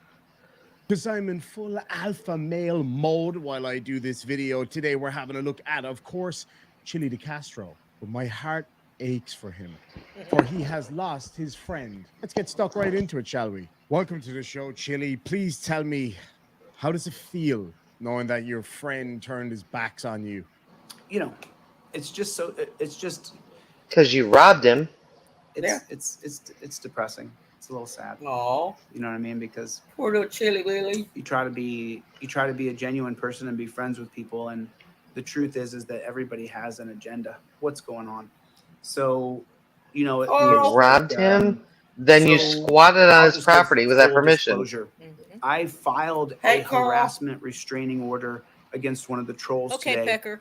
And I'll then in courtroom today for the troll was someone who I thought was my friend. So no, you know, it is what it is. Well, this is exactly what happens when you hang around with that kind of person. I'm not surprised. I'm not surprised either, man. I'm not surprised at all one bit. It is what it is. I'm just going to change this for now. Well, would you not say that maybe your own flaws kind of brought So this change whole this thing to about? America- The way you marital acted in status on that video, Facebook? for example. No matter what my own personal flaws are, which we all have some, you know, what they're trying to do, the people are trying to paint me as a woman beater for pushing a woman off of me.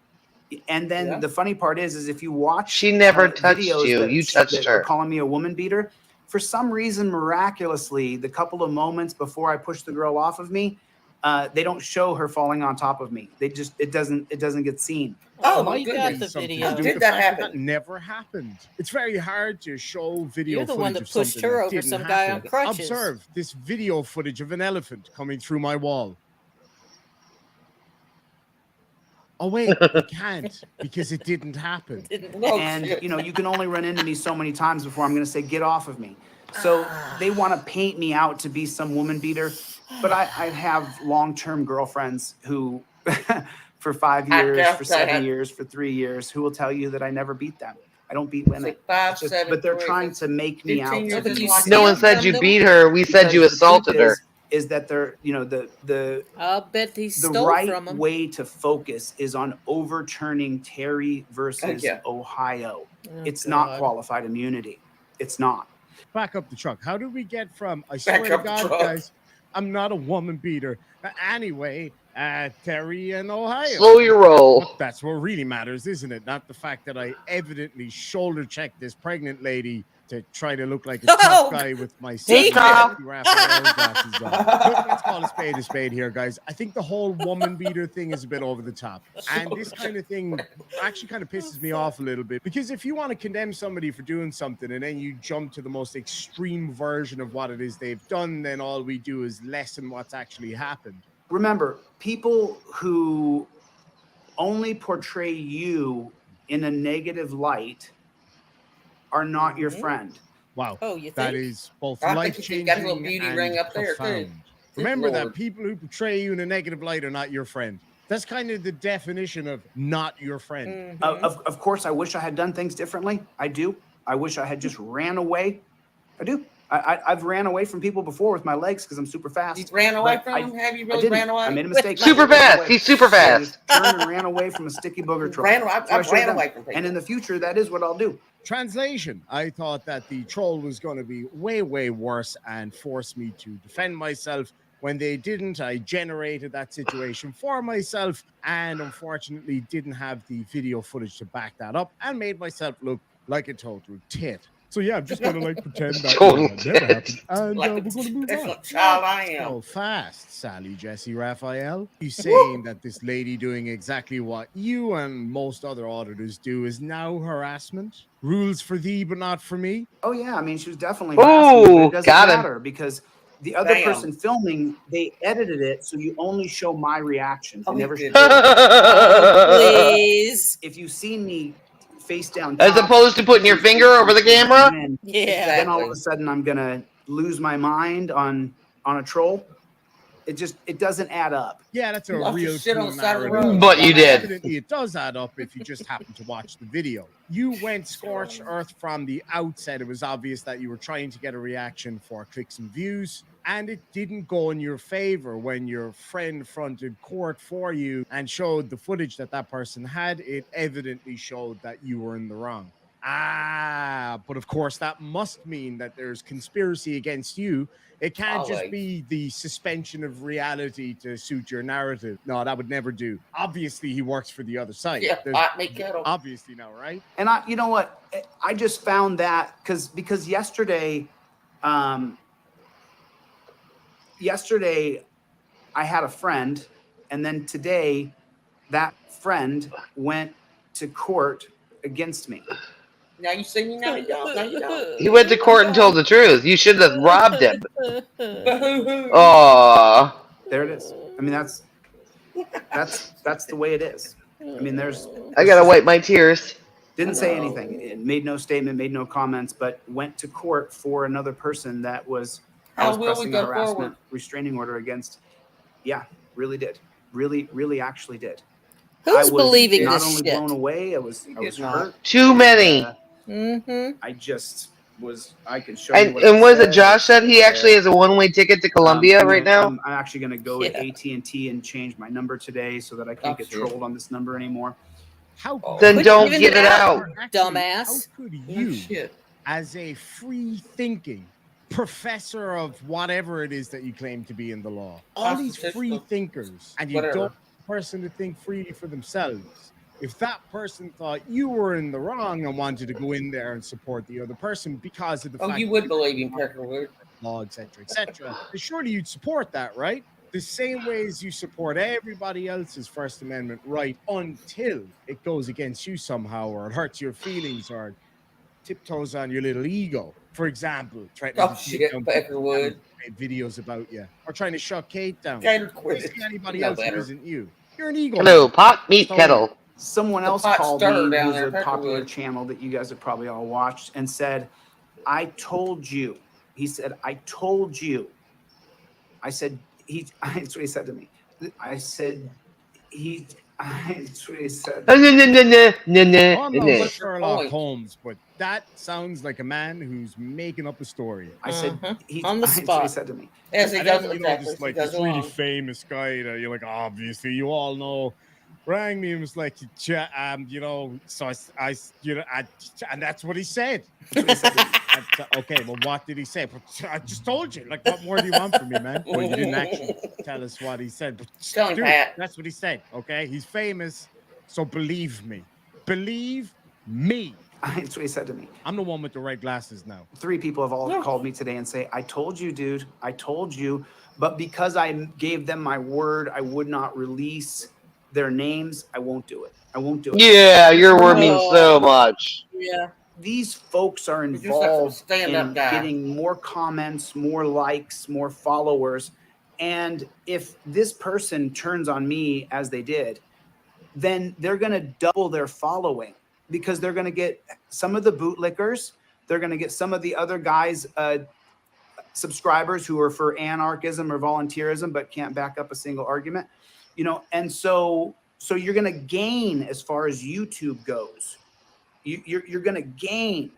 And that's what I kept thinking is, why did you release a video that only showed half of it and only the bad half, where I clearly, could have done it better. Clearly I could have done it better.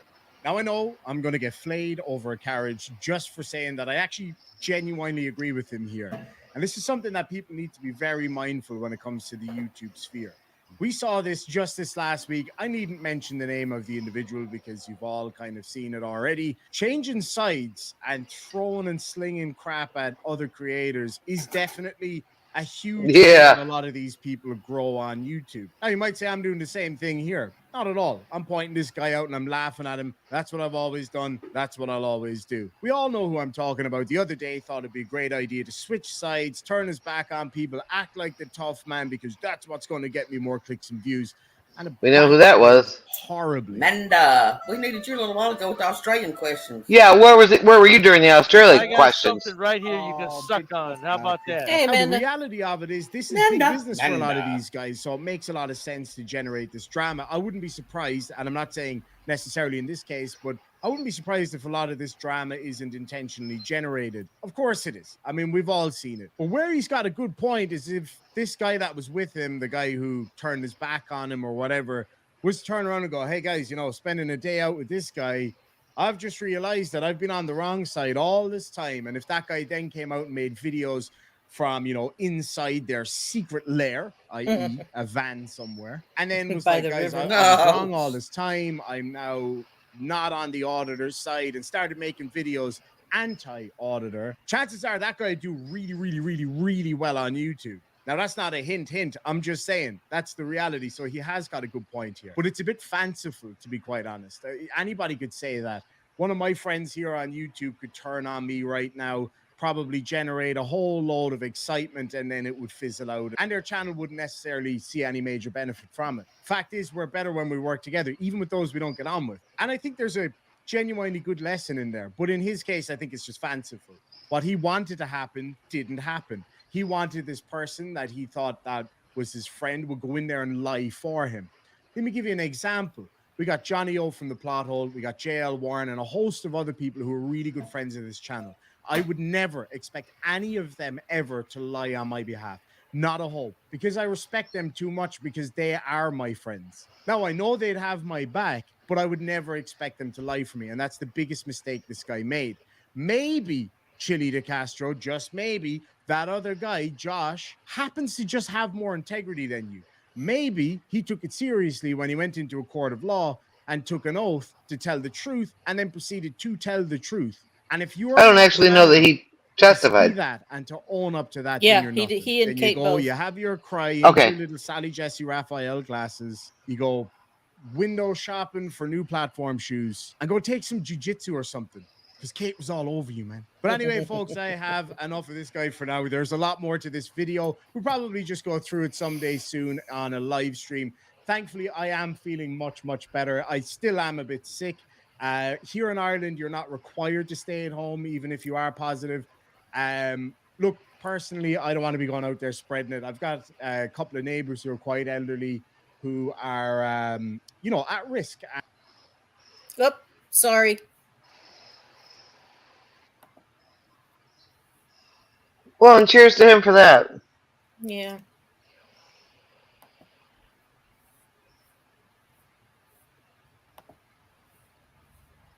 Okay. Oh, you mean short shame? Okay. Where? Oh, fuck. Did you lose Peckerwood's link? No, no, I'll find it again. Okay. Hold on. Enemy, we watched your cheeky one. There it is.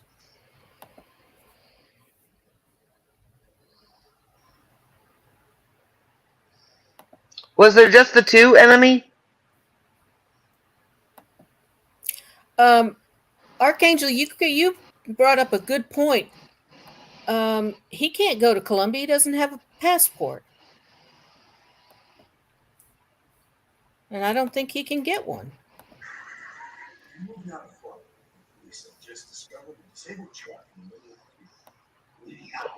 Maybe he doesn't have a passport. Maybe he's a dual citizen. If his brother lives there, then he wouldn't need.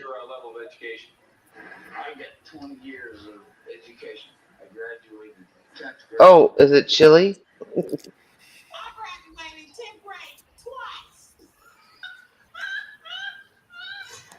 at you. Look at you. Yeah, look at me. What are you doing driving a truck in that condition? Trying to do what he did. Well, who did? Catfish. Your buddy? Yeah. You know, catfish. My buddy, he's in a 6-foot talking catfish. We drink beers together top. What the hell is up with the camera? He's videotaping his television. Oh. And he's probably drunk. I'm going for yes. That's a good combination. He's not driving. I got a thumbs up for him. I do love this show, though.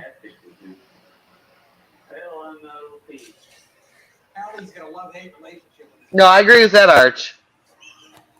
I ain't hurt nobody. Hang on to that. So we'll sit down on the ground here. No, sit down on the ground. Sit down like this, man. No. But I don't think he needed chili to get his 15 minutes. I didn't think their egos could coexist as long as they did.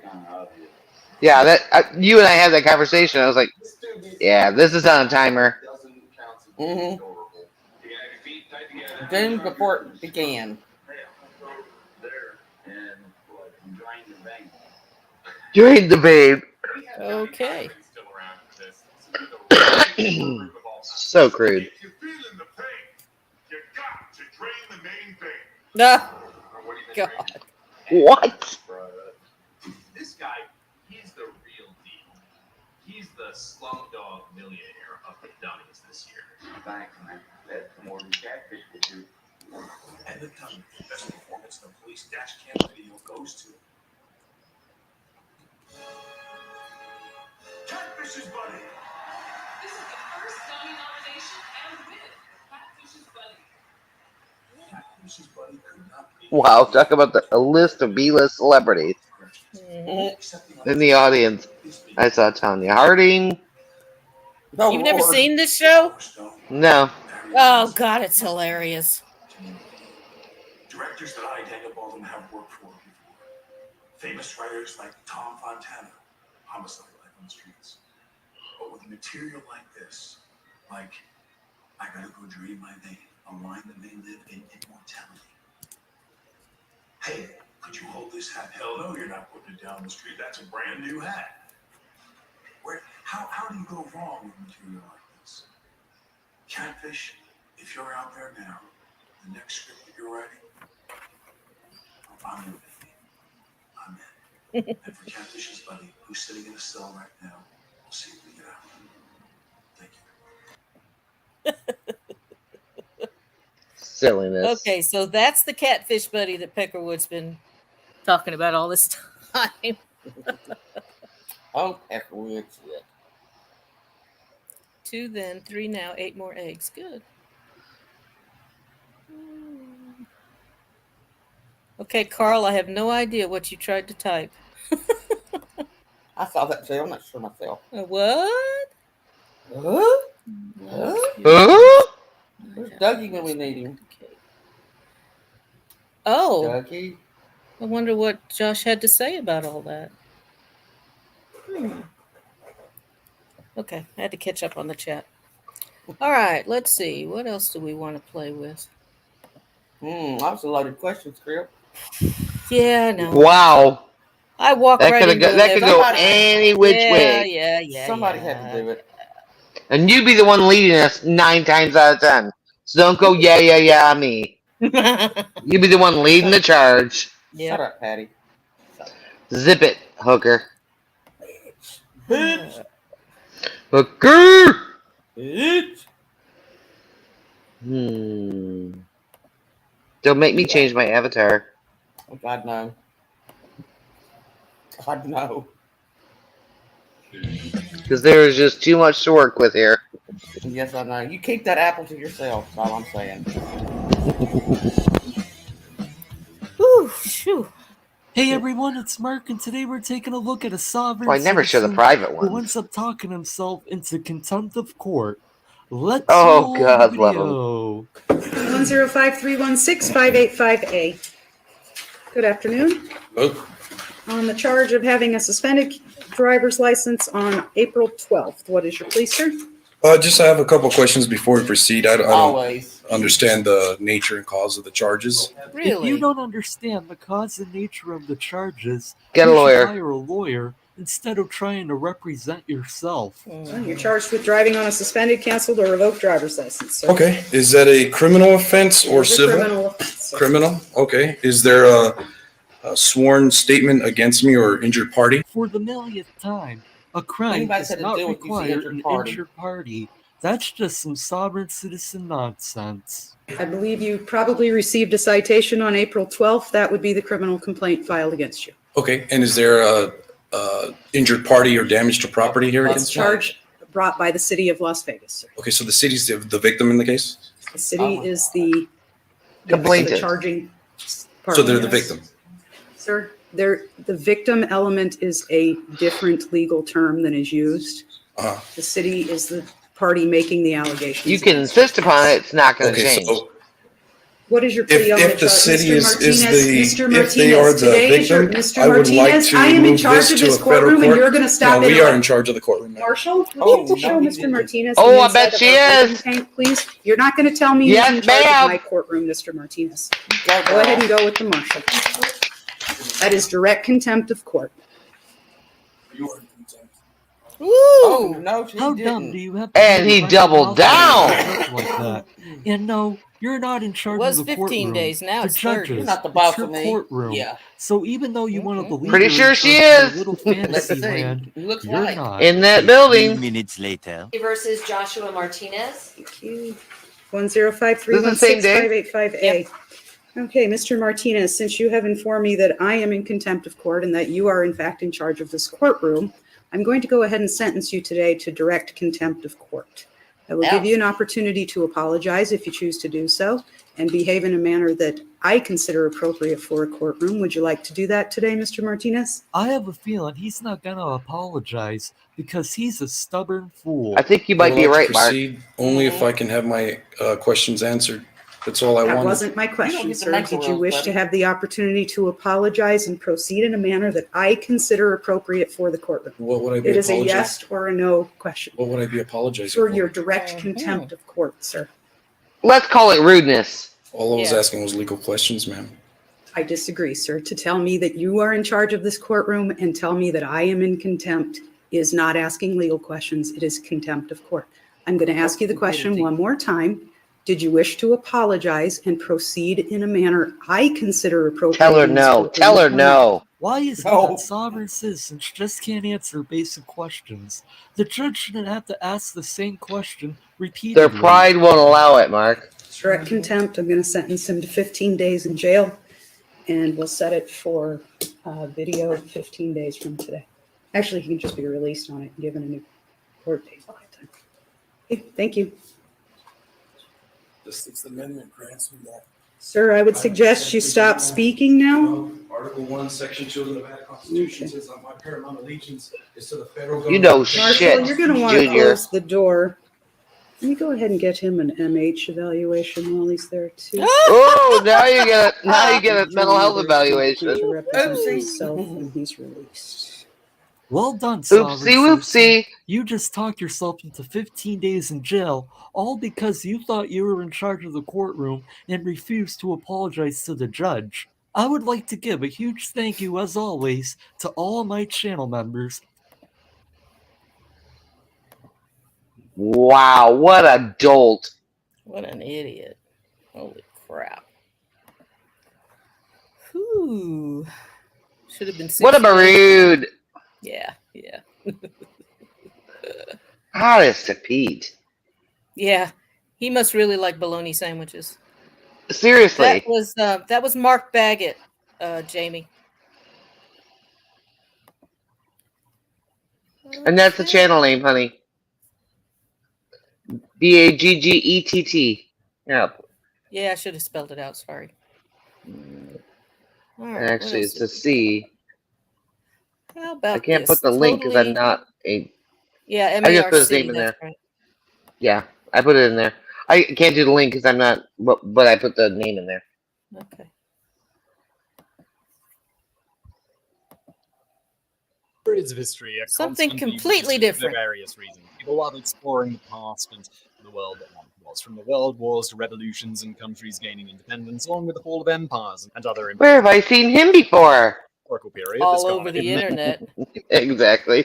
Centuries has been at the forefront of the discussion of history. We've recounted the stories of war, democracy, gods, Spartans, Trojans, and all things Greek in order to tell the epic story of this. Greek, however, was built on mythology and the tales of gods and fantastical creatures, so much so that it seeped into every facet of Greek history. As a result, ancient Greece's history has become somewhat inflated or distorted from reality. To truly understand this legendary time in human history, you must sort facts from fiction and understand some misconceptions that we're still contending with today. Number 10, Greece wasn't a unified nation.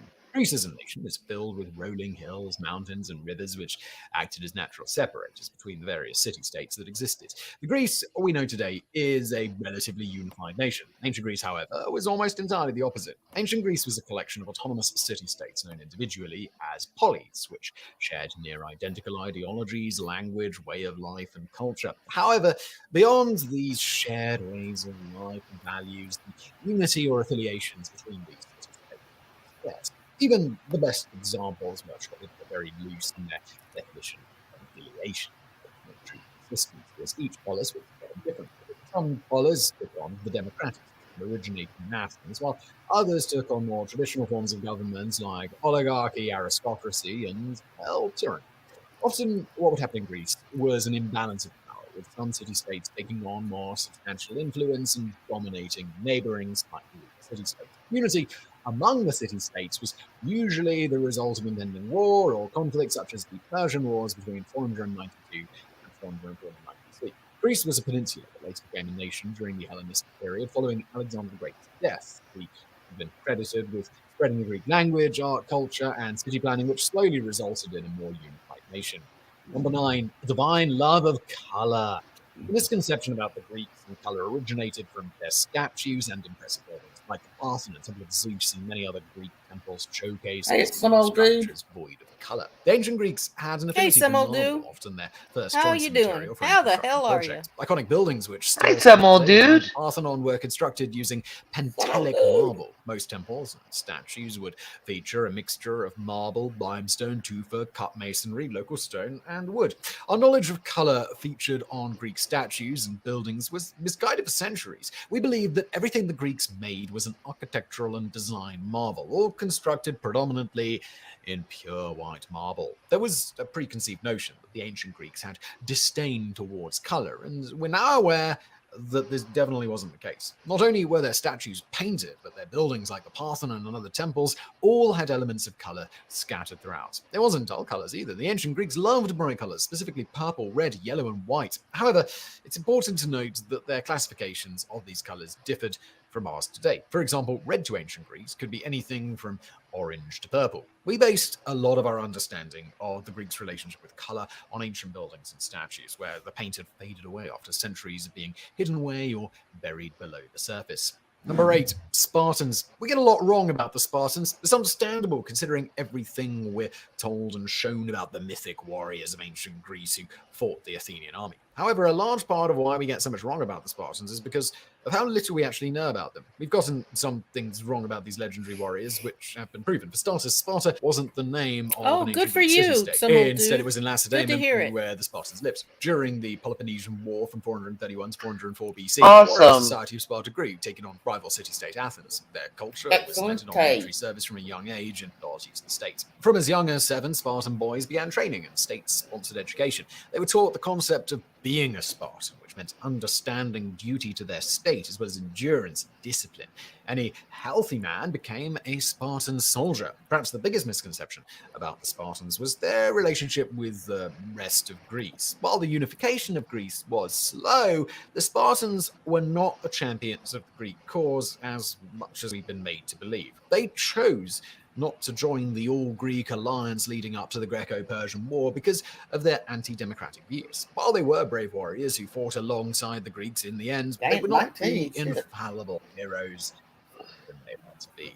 Number 7, pederastic mentorship in ancient Greece. In ancient Greece, there was a common practice of young Greek boys taking on apprenticeships with older men. This wasn't just in Athens, but it was throughout ancient Greece, and it even included the Spartans. It was their version of a formal education. Young boys needed to gain apprenticeships in order to progress through Greek society.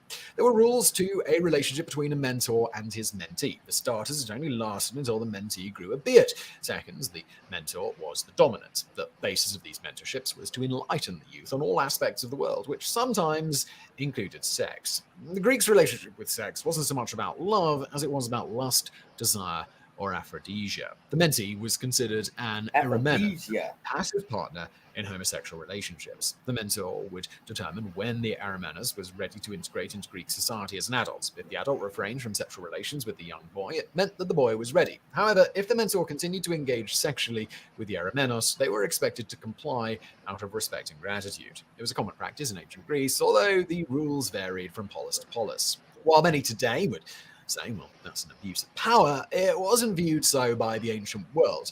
Instead, it was just a part of growing up for boys. Sex was treated differently in the Greek world. So while certain aspects of pedestry were frowned upon, it was still a common occurrence at the time.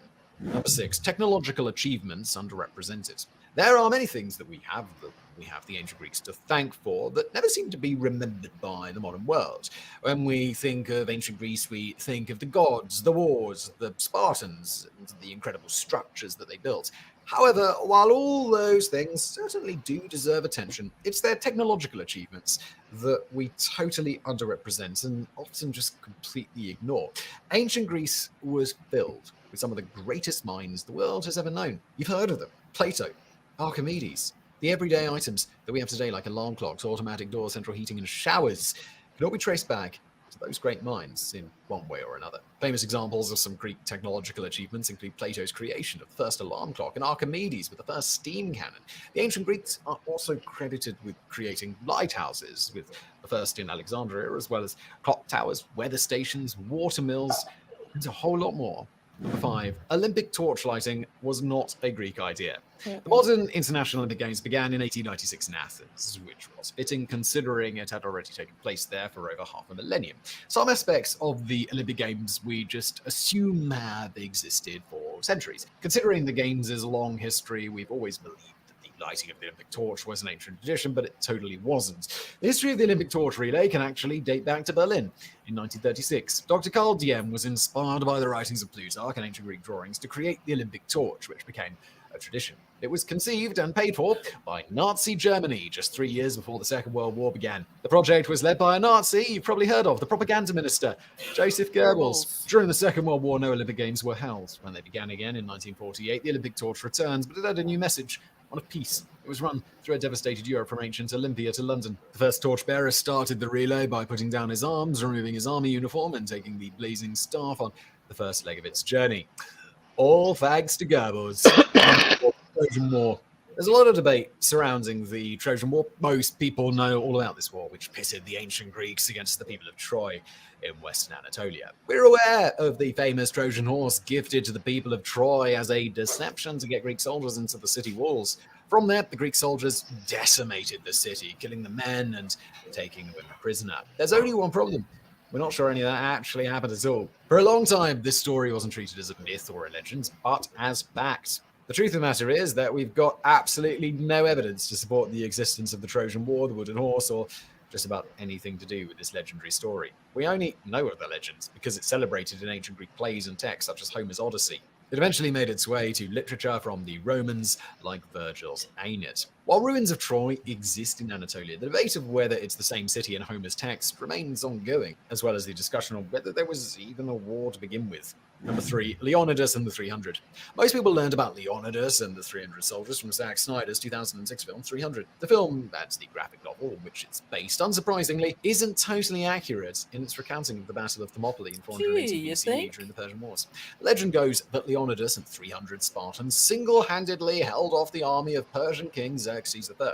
However, the truth is more nuanced, as it adds more context and what there, how true the numbers were, and of course, that whole the Spartans fought alone thing.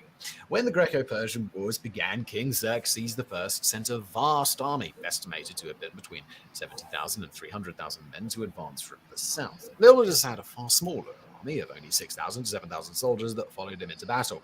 His army was comprised of Greek soldiers from various city-states, and of course, his 300 Spartans. The far smaller army held off the Persians for 3 days until a betrayal gave Xerxes an advantage. A fearless citizen of Greece betrayed his country and army by telling Xerxes of the path around Thermopylae. He even led a portion of the Persian army along the trail. The Persians decimated part of the Greek army, forcing a retreat. However, Leonidas, 300 of his bodyguards, a few helots, and 1,100 Boeotians stayed and continued to fight.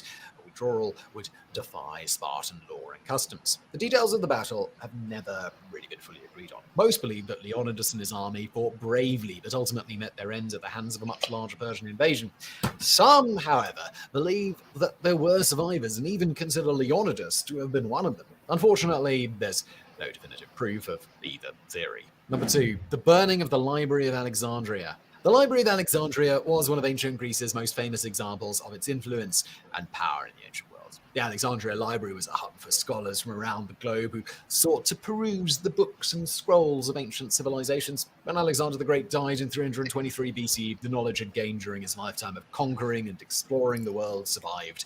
It motivated a movement to preserve knowledge and share it on a much grander scale than previously practiced. Creation of the library was spearheaded by Demetrius of Phaleron, a disgraced Athenian politician who became the advisor to King Ptolemy I of Sota. By 283 BC, the library was finished. Estimates range from 200,000 to nearly 1 million. Original texts were collected from around the world and stored in this hub of knowledge until its destruction in 48 BC.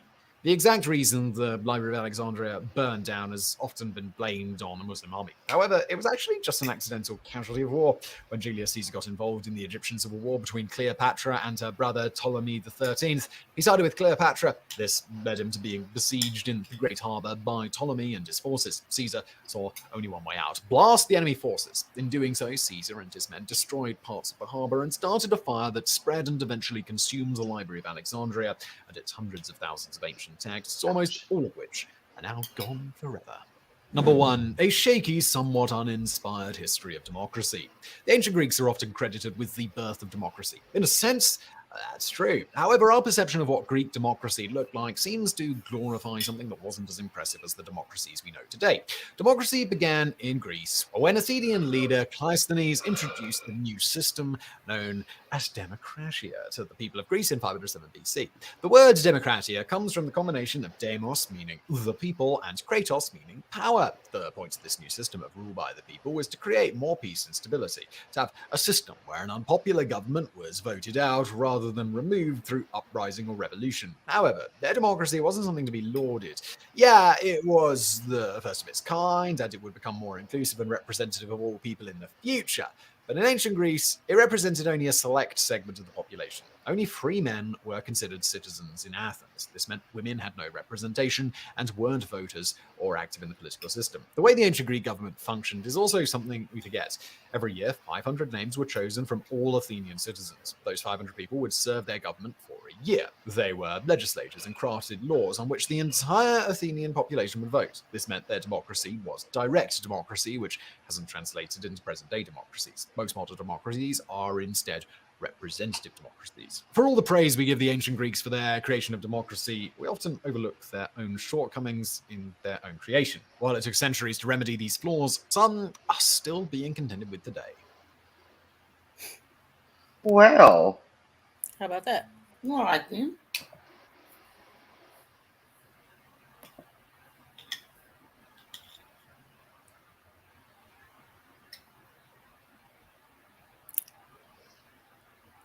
Here's one that I've been wanting to watch.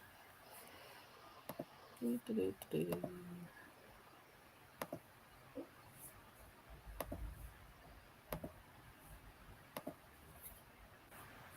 to another episode of Decoding the Unknown. As always, I'm your host, Simon. Welcome. Mohammed's here, one of my writers. In this case, Ilza has written me a script. Thank you, Ilza. It's Edgar Allan Poe, Mysterious End. And I've definitely made videos about Edgar Allan Poe, and I know he died in weird ways. Weirdo! Wasn't he sick for a while, or he kind of lost his mind a little bit?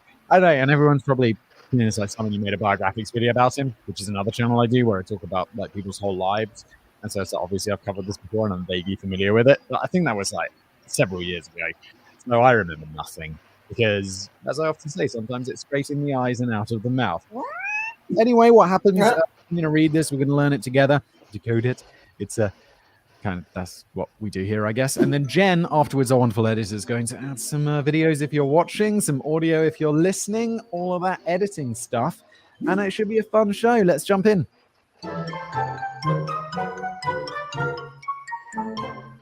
It was a dark and rainy October night in the city of Baltimore. Winter was marching steadily closer, so the night was chilly, and the rain certainly wasn't helping. He shoved his hands into the pockets of his coat as he hurried towards Gunner's Hole.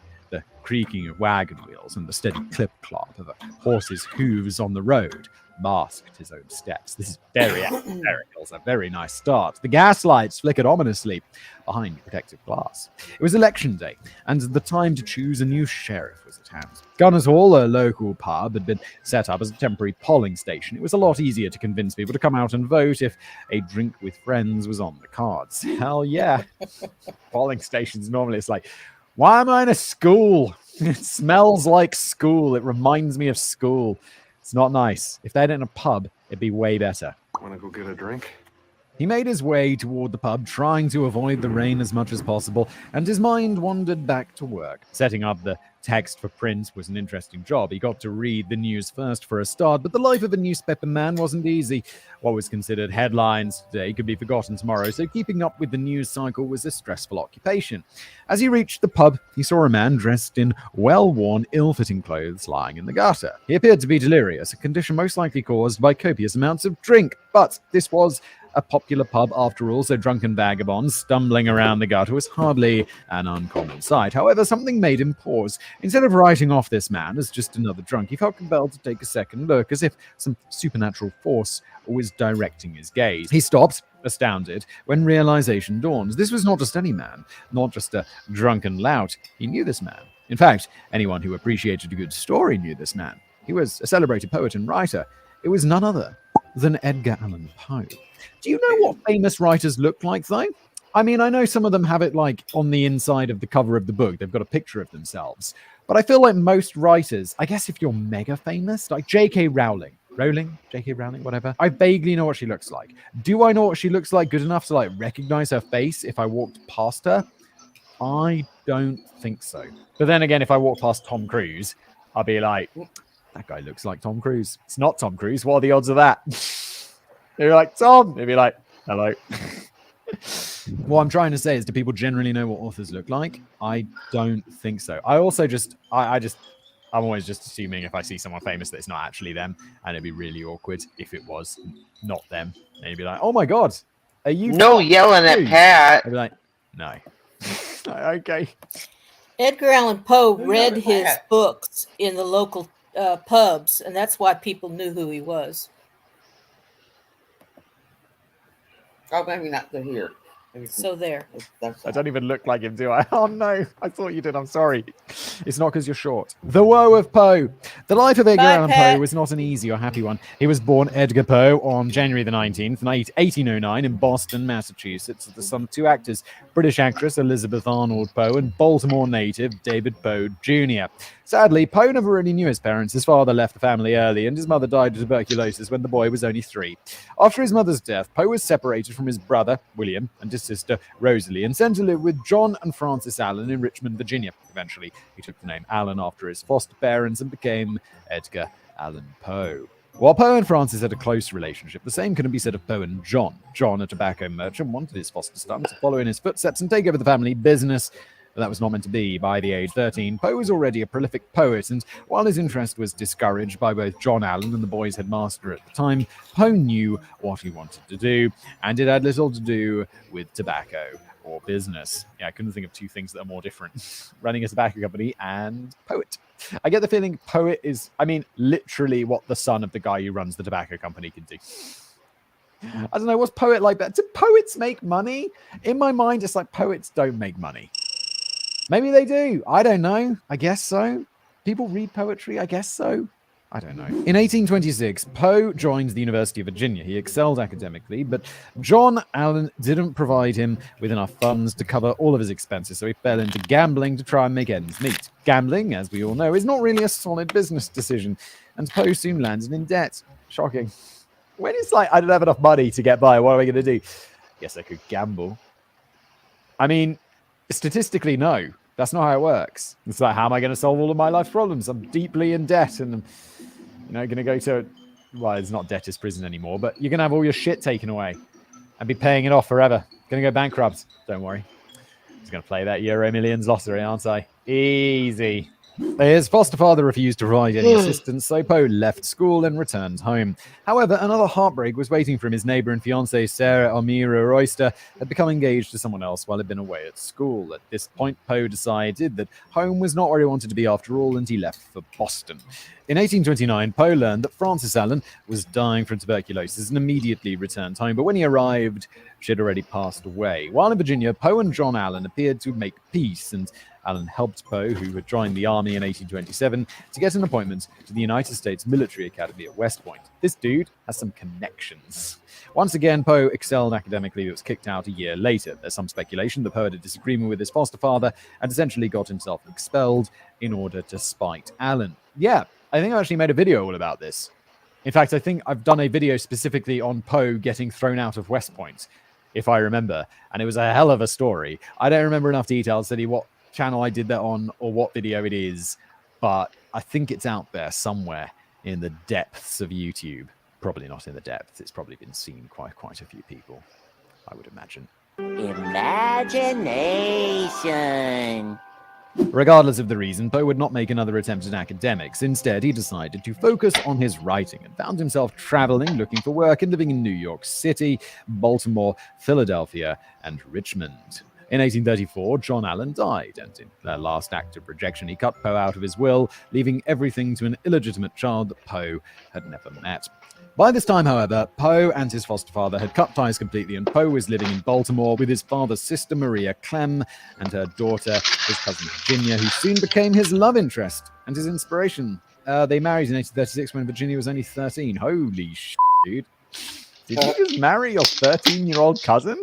That's f***ed up. Even for Like the time, Jerry Lee that's gotta be Lewis. f***ed up, right? Yep. You're right. Even by 1836 standards, 13 was a very young age to get married. Yes, my dude, what are you up to? However, by all accounts, the union was a happy one. I don't think that really matters. It's still fucking weird, dude. The couple never had any children, and in 1847, at the age of 24, Virginia died of tuberculosis, the same disease that had claimed both Poe's mother and foster mother, and also loads of other people. It was the 1800s, and it's tuberculosis.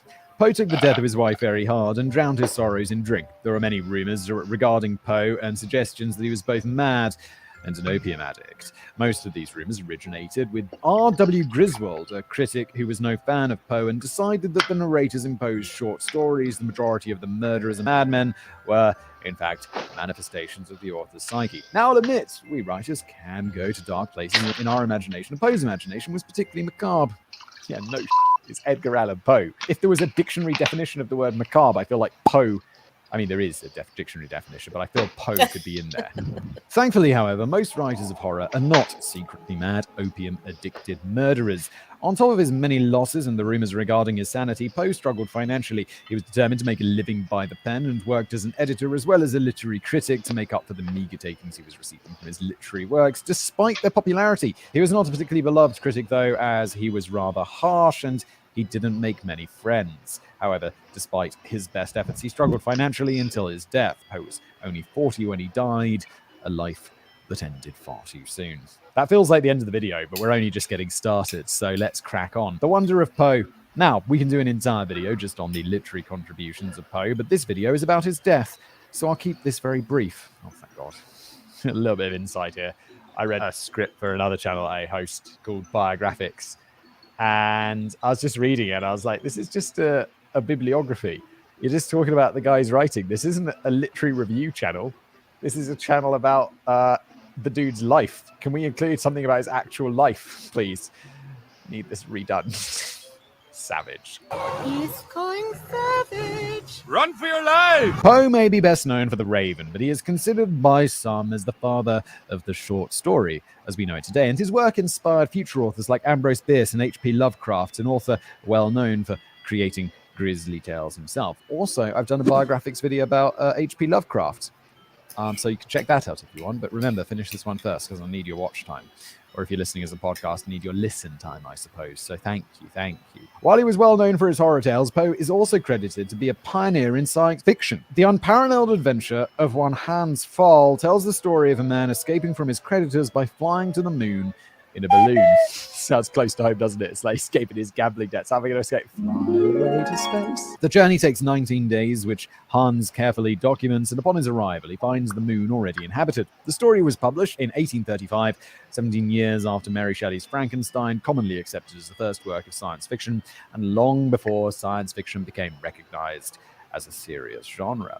More importantly, for our purposes anyway, Poe is generally considered to be the creator of detective story. He wrote 3 short stories documenting the adventures of one C. Auguste Dupont, an amateur detective in Paris who solves crimes that have the police stumped and whose brilliance and gift of deduction is faithfully documented by his companion. I'm sure that sounds familiar. Yes, it does, doesn't it? It's elementary, my dear Watson. Clever, right? Today's episode of the show is brought to you by AG1 from Athletic Greens. More on them in just a bit. Now, if you're sitting there enjoying this podcast and thinking, I probably don't get all the nutrients I need, well, to edit a collection of poems for Mrs. St. Leon Loud, a minor American poet at the time. He was in Richmond as part of a lecture tour to collect subscribers and money for Stylus, a magazine he hoped to launch. He was in good spirits as he had recently reunited with his first love, Ms. Royster, and they were engaged to be married. Wait, isn't that the one that you left to go to school? And then he comes back and she got engaged to someone else. You'd be like, Bo, leave it, let it go. Come on. Well, I mean, at least she's not 13, I suppose. So at least there's that. After completing the job in Philly, he was set to return to New York, where he'd been living at the time, to pick up his aunt, Mrs. Clem, and escort her back to Richmond for the wedding. Poe never made it to Philadelphia. In fact, after getting on the boat to Baltimore, Poe disappeared without a trace. An interesting little factoid is that on his last night in Richmond, he visited the office of Dr. John F. Carter. Upon leaving, he mistook Dr. Carter's Malacca cane for his own. This cane contained a hidden sword, but it's not clear whether Poe actually knew this. My grandfather, who I never met, had a walking stick with a sword in it. And I think my nan had it. This is one of those things where it's like, I know he had one, or at least my nan told me that he had one. I can't remember whether I've actually seen this thing or not. It's like, definitely in my mind, I have a memory of it, but I feel like it's one of those things that, it could just be a made up memory. But swords inside canes, kind of cool. Very cool. What happened to Poe after he got on the boat is a mystery. There are no records of him checking in to an inn or booking train tickets. In fact, his trunk with all his belongings was later recovered at the Swan Tavern in Richmond. Now, I can understand forgetting to pack your toothbrush or an airline losing your luggage, but it seems rather strange that Poe would leave without his trunk. Did he forget it? Or was it left behind intentionally? On October the 3rd, 1849, Joseph W. Walker, compositor for the Baltimore Sun, came across Poe wandering the street outside Gunners Hall.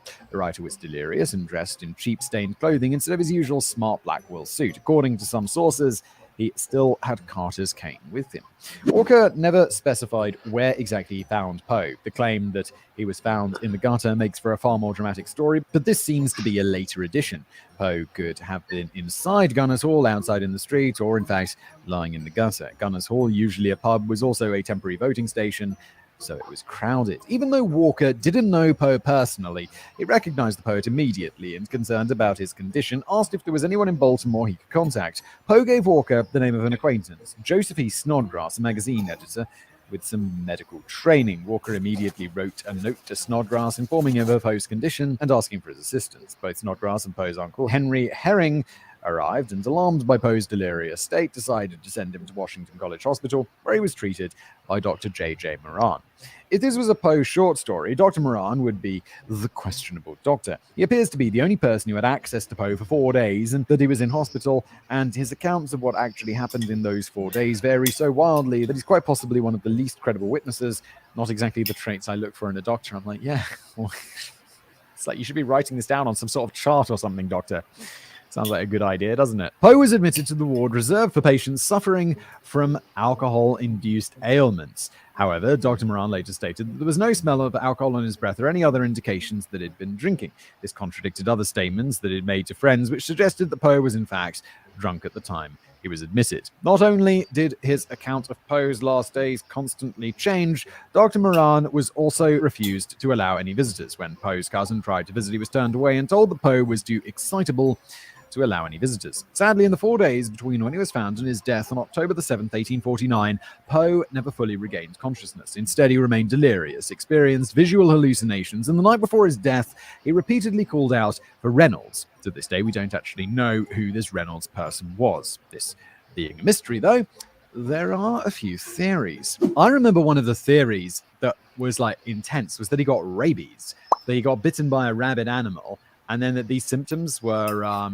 like nice rabies picture, getting in, and then obviously killing him a few days later, which is what rabies does to you, even today. No treatment. Like if you get rabies and you get a symptom, I feel like I've mentioned this. I've definitely mentioned this on other shows before. Rabies is scary. Like you get bitten with something infected by rabies, and then if you have any symptom, you're dead. You're dead. Like it's like 2 or 3 people in the history of the world have survived rabies. So, yeah, and it's a horrible death. Some suggest that in his delirious state, Poe could have been confusing reality with fiction, and he was referring to Jeremiah Reynolds, who might have been his inspiration for a character in his novel, The Narrative of Arthur Gordon Pym of Nantucket. Others think that Reynolds could have been Henry R. Reynolds, a carpenter, an election judge in the 4th Ward where Poe was found. If you support the cooping theory, which I'll come to in a moment, this might make sense. Okie dokie. W.T. Bandy suggested that Poe might have been calling out for Herring, his uncle, but was unable to say the name clearly. However, I'm not exactly sure how. Yeah, what are you talking about? How does that sound like Reynolds? Hooker. Reynolds! What? Herring! Sounds completely different.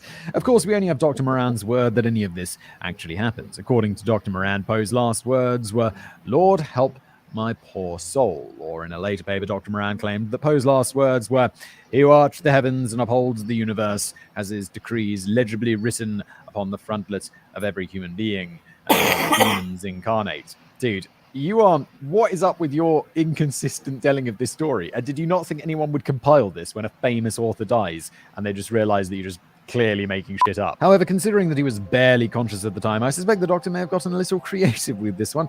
There is no death certificate for Poe, and his death was ascribed to congestion of the brain, which doesn't really tell us anything useful. That like Theories brain behind his death.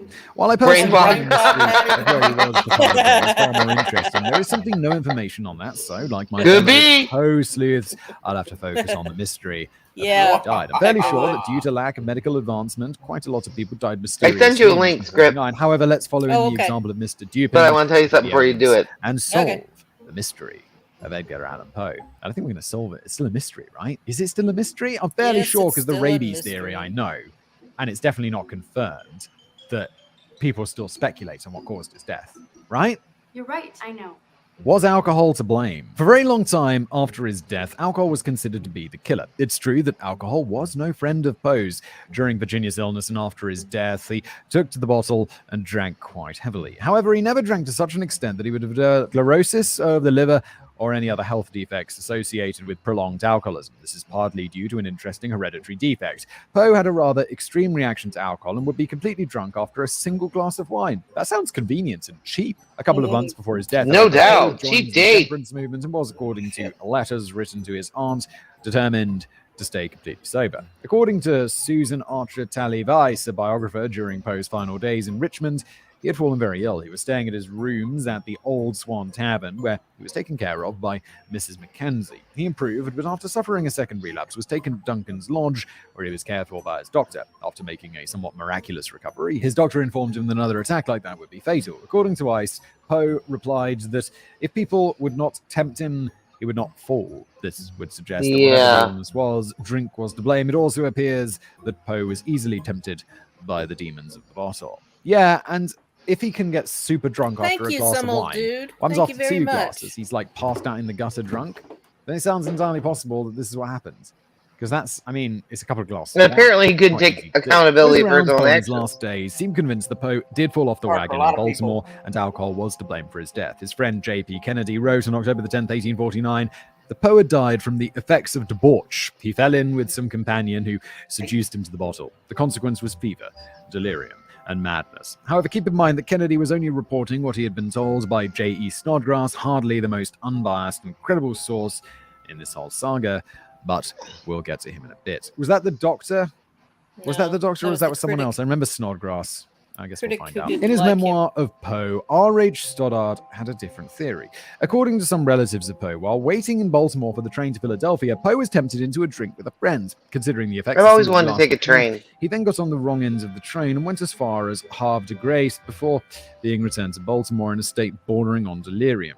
There doesn't seem to be any actual proof of this, so where the story came from, we're not entirely sure. Stoddard himself is a supporter of the cooping theory, so while alcohol may have affected Poe's decision-making and landed him in serious trouble, Stoddard doesn't believe it was the alcohol that killed him. What is this cooping theory? So the alcohol theory might explain how he died, but it doesn't explain why he disappeared for 4 or 5 days, or why he was found wearing second-hand clothes. Modern science also throws a spanner in the works. Samples of Poe's hair from after his death show low levels of lead. In the mid-1800s, lead content in both bottles and wine was still fairly common. Lovely.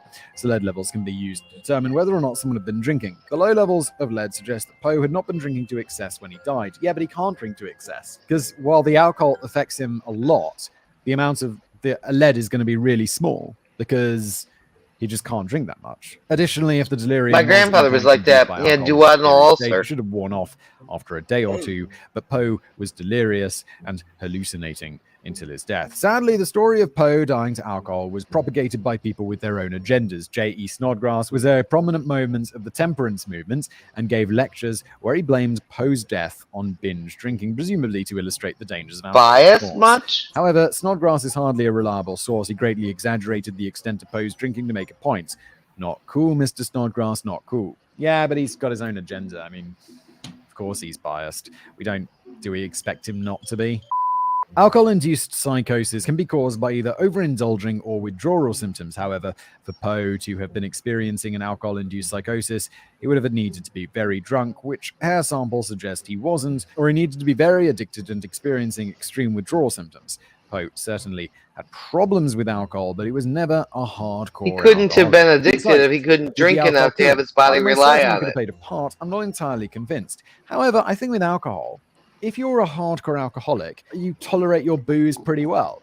Like, you Hey! can drink a lot and you can do Mega it. pint. Whereas Poe isn't an alcoholic. So the chances of him like being super messed up by, especially because he has this hereditary thing, if he just went on some crazy binge when he doesn't regularly drink, it's going to ruin him and make him a lot more messed up than an alcoholic who goes on a crazy binge, because the alcoholic will be just drinking a crazy amount and just be like, yep, feeling pretty good. It feels so good. Whereas Poe will be like, oh my god, I'm in the ditch again. The question of Poe's health. Another possible culprit in Poe's death was his poor health. He had health issues plenty. Dr. Valentine Mott, a famous New York doctor, and Mrs. Shue, a trained nurse, were both of the opinion that Poe had some sort of lesion in his brain and had suffered a brain fever around 1847. There were some suggestions that this lesion may, in fact, be responsible for Poe's extreme reactions to alcohol. I thought they said it was hereditary. That's a genetic thing, right? In May 1848, Dr. John W. Francis diagnosed Poe with a heart disease.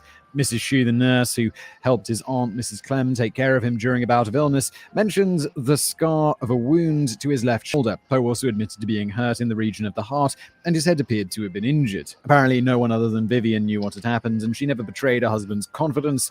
So, had Poe been in a fight? Had he been the victim of an unknown crime? Without records, we just don't know. But an earlier injury could definitely have affected his health in the long term. In his letters to his aunt in 1849, Poe referred to his ill health multiple times. It's possible he might have contracted cholera, and by July the 7th, he claimed that he had been so ill that he could hardly hold a pen. In a letter dated July 19th, he claimed to be much improved, but the fact is, healthy Poe was not. From Poe's letter to his aunt, we also know that before leaving Richmond for Philadelphia, Poe had been very ill with what was probably flu. In fact, his doctor had recommended that he not travel as he wasn't well enough. Poe, however, insisted on making the trip. It was raining in Baltimore when he arrived, and some Poe historians feel it's possible that the rain and cold exasperated the flu that he already had. If the flu had progressed into full-blown pneumonia, a high fever could explain the delirious condition that he was in when he was found. In a more recent twist to the mystery, Dr. R. Michael Benitez theorized that Poe died from rabies. There you go, that's the one I've heard of. In 1996, Dr. Benitez made the diagnosis at a clinical pathological conference. Doctors were provided with anonymous patients and a list of symptoms and expected to diagnose the patient and then confer with other doctors and records to see if the diagnosis was correct. Dr. Benitez received an anonymous patient, EP, a writer from Richmond. According to EP's physician, Dr. J. Moran, the patient had been admitted to hospital due to lethargy and confusion. Soon his condition deteriorated, and the patient experienced delirium, visual hallucinations, variations in pulse, and rapid shallow breathing.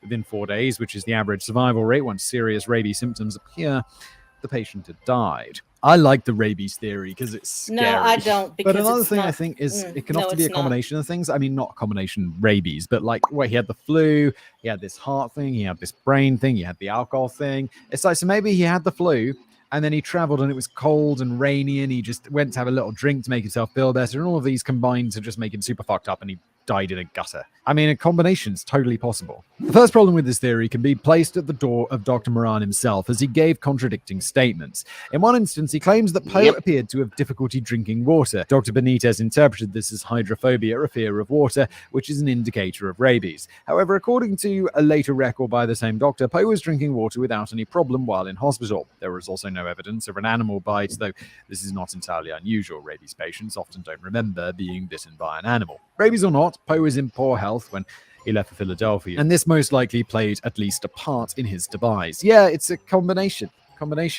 Was Poe a victim of cooping? I've no idea. What is cooping? Is that how you even say cooping, or is it cooing? Another popular theory has to do with election fraud. Voter fraud was very common in Baltimore during this time. Well, if it's in that situation, I assume it's going to be like, a coup, where you do something with, you overthrow someone, or rigging, I guess, this is political, so shouldn't it then be cooing? Like a coup d'etat?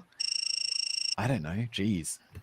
Let's go with cooping because that's what my dictionary person says. Voter fraud was very common in Baltimore during this time. Ballots were stolen, judges were bribed, and voters were threatened and intimidated. In a practice known as cooping, political gangs would kidnap the potential voters. The victims would be held in a room referred to as a coop, hence the term cooping. There we go.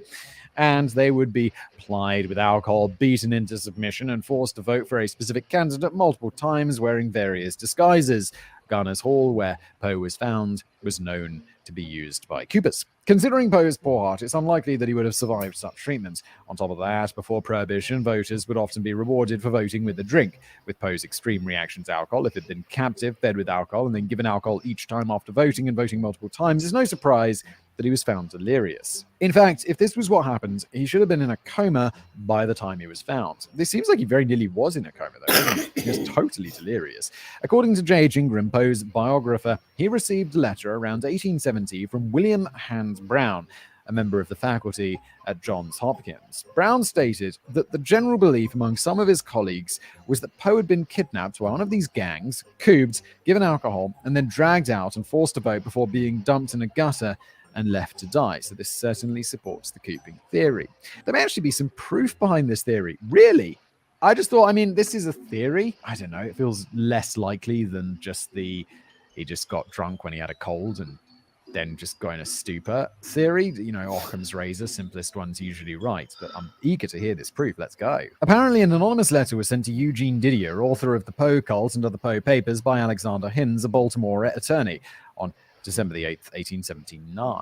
Hinds only identified his source as a prominent man in San Francisco. In the letter, the anonymous source claimed to have seen Poe in the coop where they were kept. So, was there an eyewitness to Poe's fate? There are a number of problems with this letter. The first is simply the fact that it's anonymous, so it's impossible to determine its authenticity. Considering that the person who was held in the coop had been the victim of a crime, it seems strange that he would insist on being anonymous. On top of that, Poe died in 1849. The letter only saw the light of day 30 years later. Oh my God, I'm completely discounting this because it's reason for being biased, eyewitness testimony decades after the fact. It's nonsense. So why was the mysterious source anonymous? Why did he choose to remain quiet for 30 years, considering the mystery around Poe's death? Most serious scholars consider the letter to be sensationalist journalism at best, and honestly, I tend to agree. Yes, it's all a lie.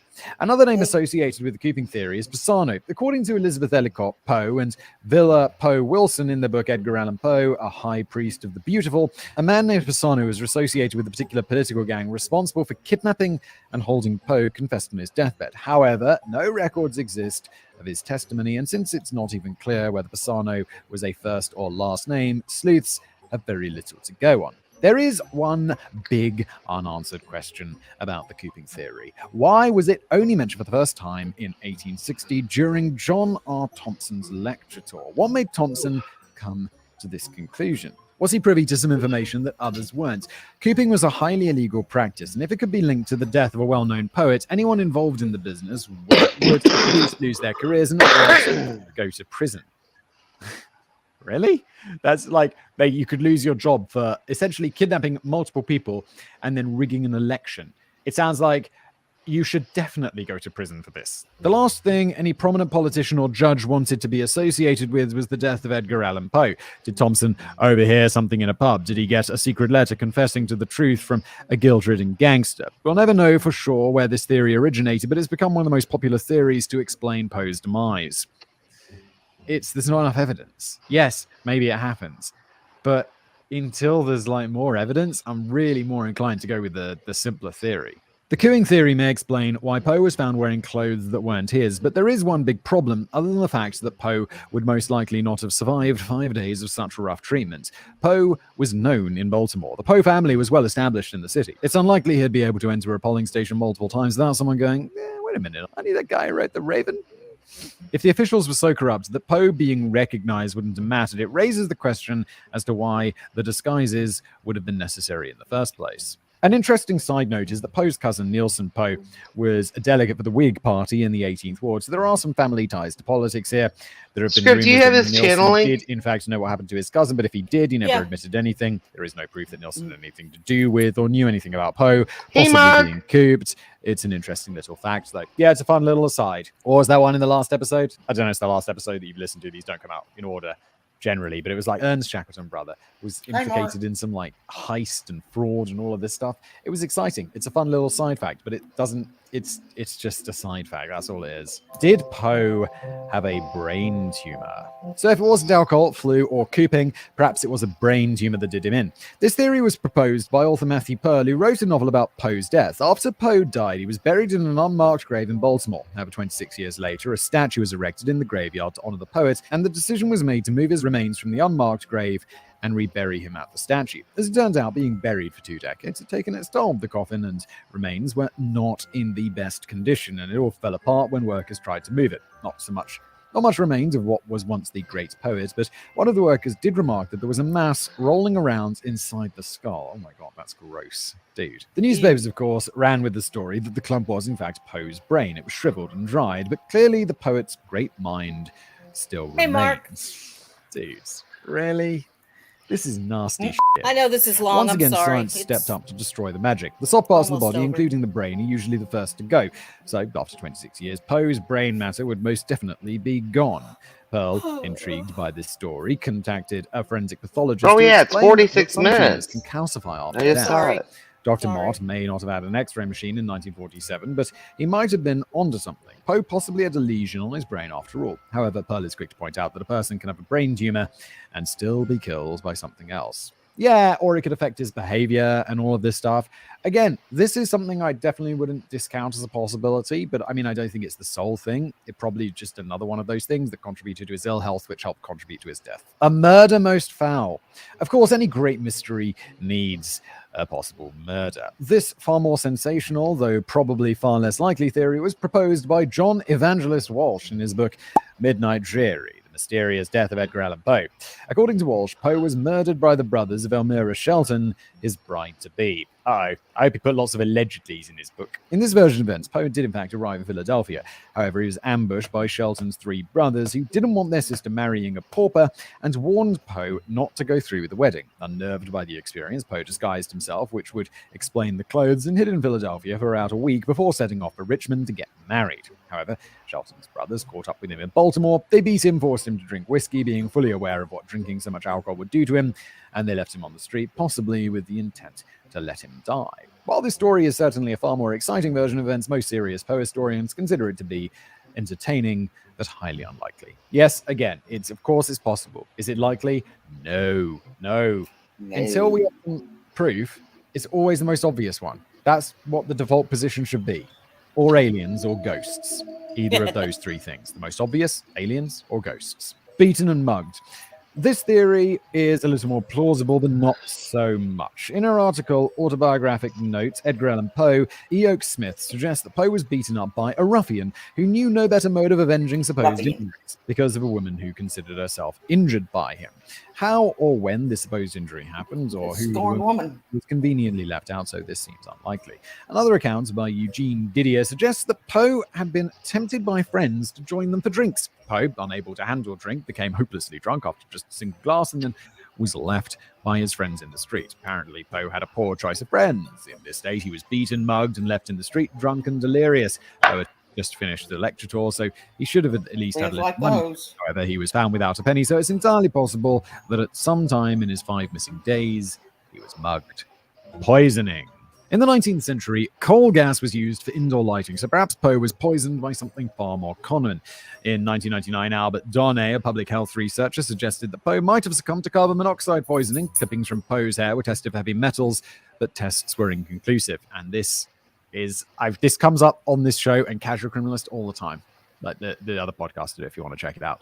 Get a carbon monoxide detector, for fuck's sake. If you don't have one in your house, just go out, buy one. I don't know. What are they in American? They're cheap. Maybe. It's not expensive. Go get one. You won't regret it, and it might save your life one day. While heavy metal levels didn't confirm carbon monoxide poisoning, something else did show up. Elevated levels of mercury. Mercury poisoning could explain Poe's hallucinations and the delirium he experienced before his death. Poe was prescribed calomel, or mercury chloride, after being exposed to a cholera epidemic. This explains the mercury levels in his hair, but researchers feel that the levels found in Poe's hair were 30 times below the level necessary for mercury poisoning, so mercury most likely didn't kill him either. He wasn't poisoned. Like, I'm all for carbon monoxide poisoning being the cause, because it's like carbon monoxide poisoning is like the reason we have ghosts. And I mean, one of the reasons we have ghosts. Not really, but like people think there are ghosts. So I'm always like, come on, carbon monoxide poisoning. Let's teach a lesson. But I don't think so today. Poe's state of mind. The theory of suicide seems even more unlikely than the rest at first glance. After all, Poe wasn't found poisoned, hanged, or shot, which are the common associations one may have with suicide. However, Poe suffered from bouts of depression, so the idea of suicide is not entirely without merit. In fact, there are earlier references to the possibility of suicide. Charles Baudelaire, a contemporary of Poe's, referred to his death as almost a suicide prepared for a long time. On top of that, Poe did in fact attempt suicide a year before his death by overdosing on laudanum. Dr. Ryan Boyd from Lancaster University did an analysis of Poe's writings, his poems, short stories, and personal letters to find indications of suicidal ideation. There is a definite link between language, depression, and suicide. By analyzing the poet's use of language, keeping his style and idiosyncrasies in mind, researchers can identify periods of the poet's life where he most likely suffered from depression. The letter that scores the highest, however, was a letter written in July 1849 to his aunt Maria Clems. Poe was already at risk for suicide. He'd repeatedly lost people close to him, and despite his best attempts and the popularity of his writing, had been struggling financially for his entire life. Add to that his occasional struggles with alcohol and the poor relationship with his foster father that was never resolved, and his overall poor health, and things aren't looking too good. At the time he wrote the letter, he once again complained about his health and financial woes. Does this mean that Poe tried to off himself? There doesn't seem to be any clear evidence that this was his plan. While drinking himself to death would certainly have been one way to do this, thanks to his inconsistent doctor, we'll never know if he was drunk on arrival. So, depression or suicide may not have been directly responsible, but if he was suffering a depressive episode, it could have affected his state of mind. If he wasn't thinking clearly, he could have walked into a situation he couldn't escape. Or it just adds to this plethora of things that I'm really coming around to believing killed Poe. It wasn't one specific thing. I don't think it was a brain tumor or alcohol or all of this. It was like, okay, so he was sick and he was depressed and he was cold and he went drinking, and this all leads to a bad outcome. The final verdict. So, what killed the master of horror? The truth is that we'll never know for sure, but most Poe historians believe that it was a combination of factors and circumstances. Excellent. I'm glad you all agree. Poe was quite ill when he left Richmond. It's plausible that by the time he reached Baltimore, he'd realized he was too sick to continue on and decided to remain in Baltimore and recover before either continuing on to Philadelphia or returning to New York. If he was suffering from a flu or pneumonia, he was probably experiencing a high fever already. If you combine a high fever with possible brain tumor, possible depression, and general poor health, you find yourself with a man whose decision-making skills would be highly impaired. This would leave him extremely vulnerable to violence, such as a mugging, a beating, or cooping. It would also leave him open to suggestions. So if someone invited him out for a drink, he would most likely have accepted. Add a single glass of wine to this volatile situation, and Poe, wandering the streets, delirious, becomes a very real possibility. Yeah, I totally think this is what happened. I'm glad the historians are on the same page. While this explanation appeals to logic and common sense, and of course, Simon, because he loves logic and common sense, I'm far more intrigued by the mysteries. I mean, yeah, they're mysterious and they're intriguing and it's a good story, but I mean, really, it's the obvious one. The first being, Ilza means the mysteries like outside of his death. Like, did Poe forget his trunk in Richmond, or did he leave it behind? I also have to wonder about Dr. Carter's sword cane. I found this little nugget on the Edgar Allan Poe Society of Baltimore website, and I've been pondering it for a while. Did Poe realize that he had a sword with him? If he did, he arrived in Baltimore armed without possessions to slow him down. So was Poe expecting trouble? Nah. There is also the mystery of the 5 missing days and the clothes. Now, that is an interesting mystery. Even if he was in a feverish state, stumbling through the streets, he had to have received food or at least water from someone. So someone knew where he was. Was it the Coopers? Did a good Samaritan find a confused, soaking wet man in the street and give him dry clothes without realizing who he was? Whoever this caretaker was, they took their secret to their grave. The mysterious Poe toaster.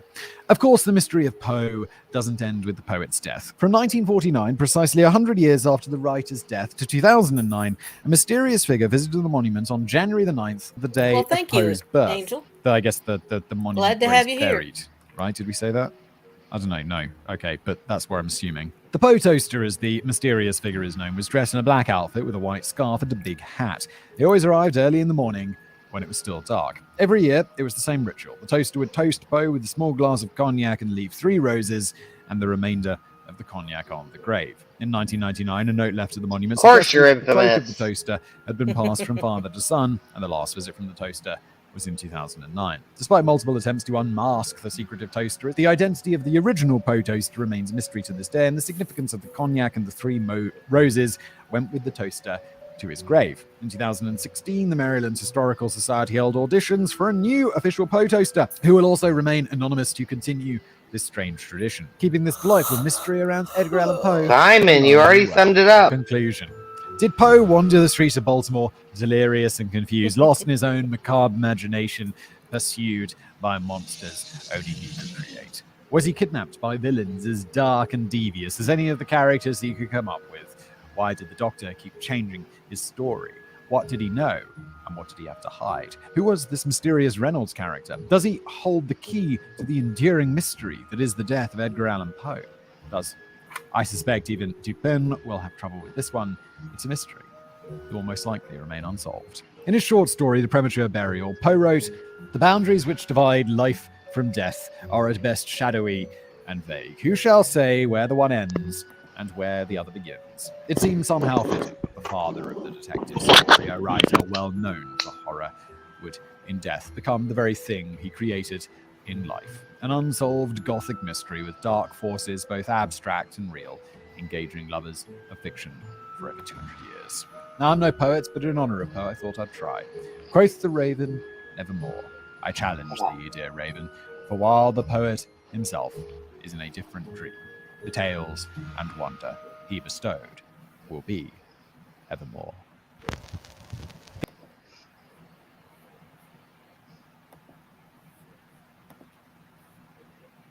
Okay, I'm going to play one more video, and then I'm almost. Excuse me. It's been almost 3 hours. Yes, it has. So. Huh? I sent you one. I don't know if you have another one queued up. Yeah, I see it. I see it.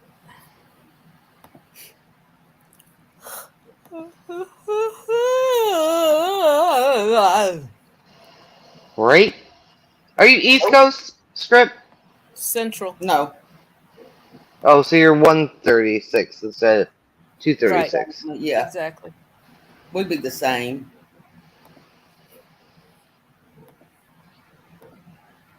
Usually they have a big long intro. I don't know if they have it on this one. But this guy's a nut. My star, thank you. Swear to God. He's a nutcase. Oh, I think we actually just saw this one. Did you? I'm sorry. It's okay. That loud man right there attacked me. I did nothing wrong. Well, I may have done something wrong. I didn't attack me, people. They take their brains out. And they put Thank you, He's Angel. crazy. He is nuts. He's an idiot. Don't touch me, mother. Touch me. Come up on me. That's right. I'm gonna walk wherever. Welcome back to Florida News. Oh, you know what? You might be right. I think I saw something on Gay Bar maybe out of him. I am Cupcake, your Florida specialist. This is where it gets in that long intro. Titled From Disorderly to Done, where we expose the frauditor named Amazing Audits. In today's video, we find ourselves in Denver, Colorado. That's what I do. Didn't you get arrested today or something? Hey, where that man at? I haven't listened to Anon yet. I didn't notice it was the same one. I apologize. That's okay. Oh, we Patty. Yeah, they ain't gonna want to get him. Well, that's Suck a it, balanced Carla. approach. That's a balanced approach. Ain't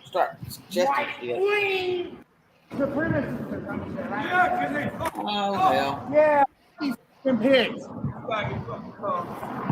Thanks, bro. Man, thank you. Thank you, man. Be safe. Be safe. These guys will murder you. No problem, Angel. Yeah, man. I just went in here and I was pushed down on the ground and attacked. And the employee over there, that black dude right there with the beard, he threatened. He pushed me down on the ground and was threatening me while I was down on the ground. And So where's the Good video? Lord. Frauditors manage to get video of every little useless thing. But something like what the frauditor claims to have happened to him ends up in the big frauditor black hole, along with all the other stories they claim they are obtaining content for. Infinite turn to schedule content for a story. I can't help myself. I'm disabled. I think my jaw's broken. Any normal person who thought their jaw might be broken would go get medical assistance. While it's sort of admirable that he's so dedicated to frauding that he'll fraud it even with a broken jaw, if he would put that kind of dedication to other uses, He such as a totally real bought this job, arrest, he would Angel. not find himself in positions where he ends up Bought with a and paid possible for. broken jaw. You know, I don't deserve this shit, man. I did nothing wrong. And I do Well, agree that I he's did something wrong. I nuts. didn't do anything to deserve this shit, dog. They broke my tripod. I can't use my other tripod. I'm using my backup Not to mention stand. private business. Hi. How's it going? Both of you talk to me, and I'll be having a better day. Come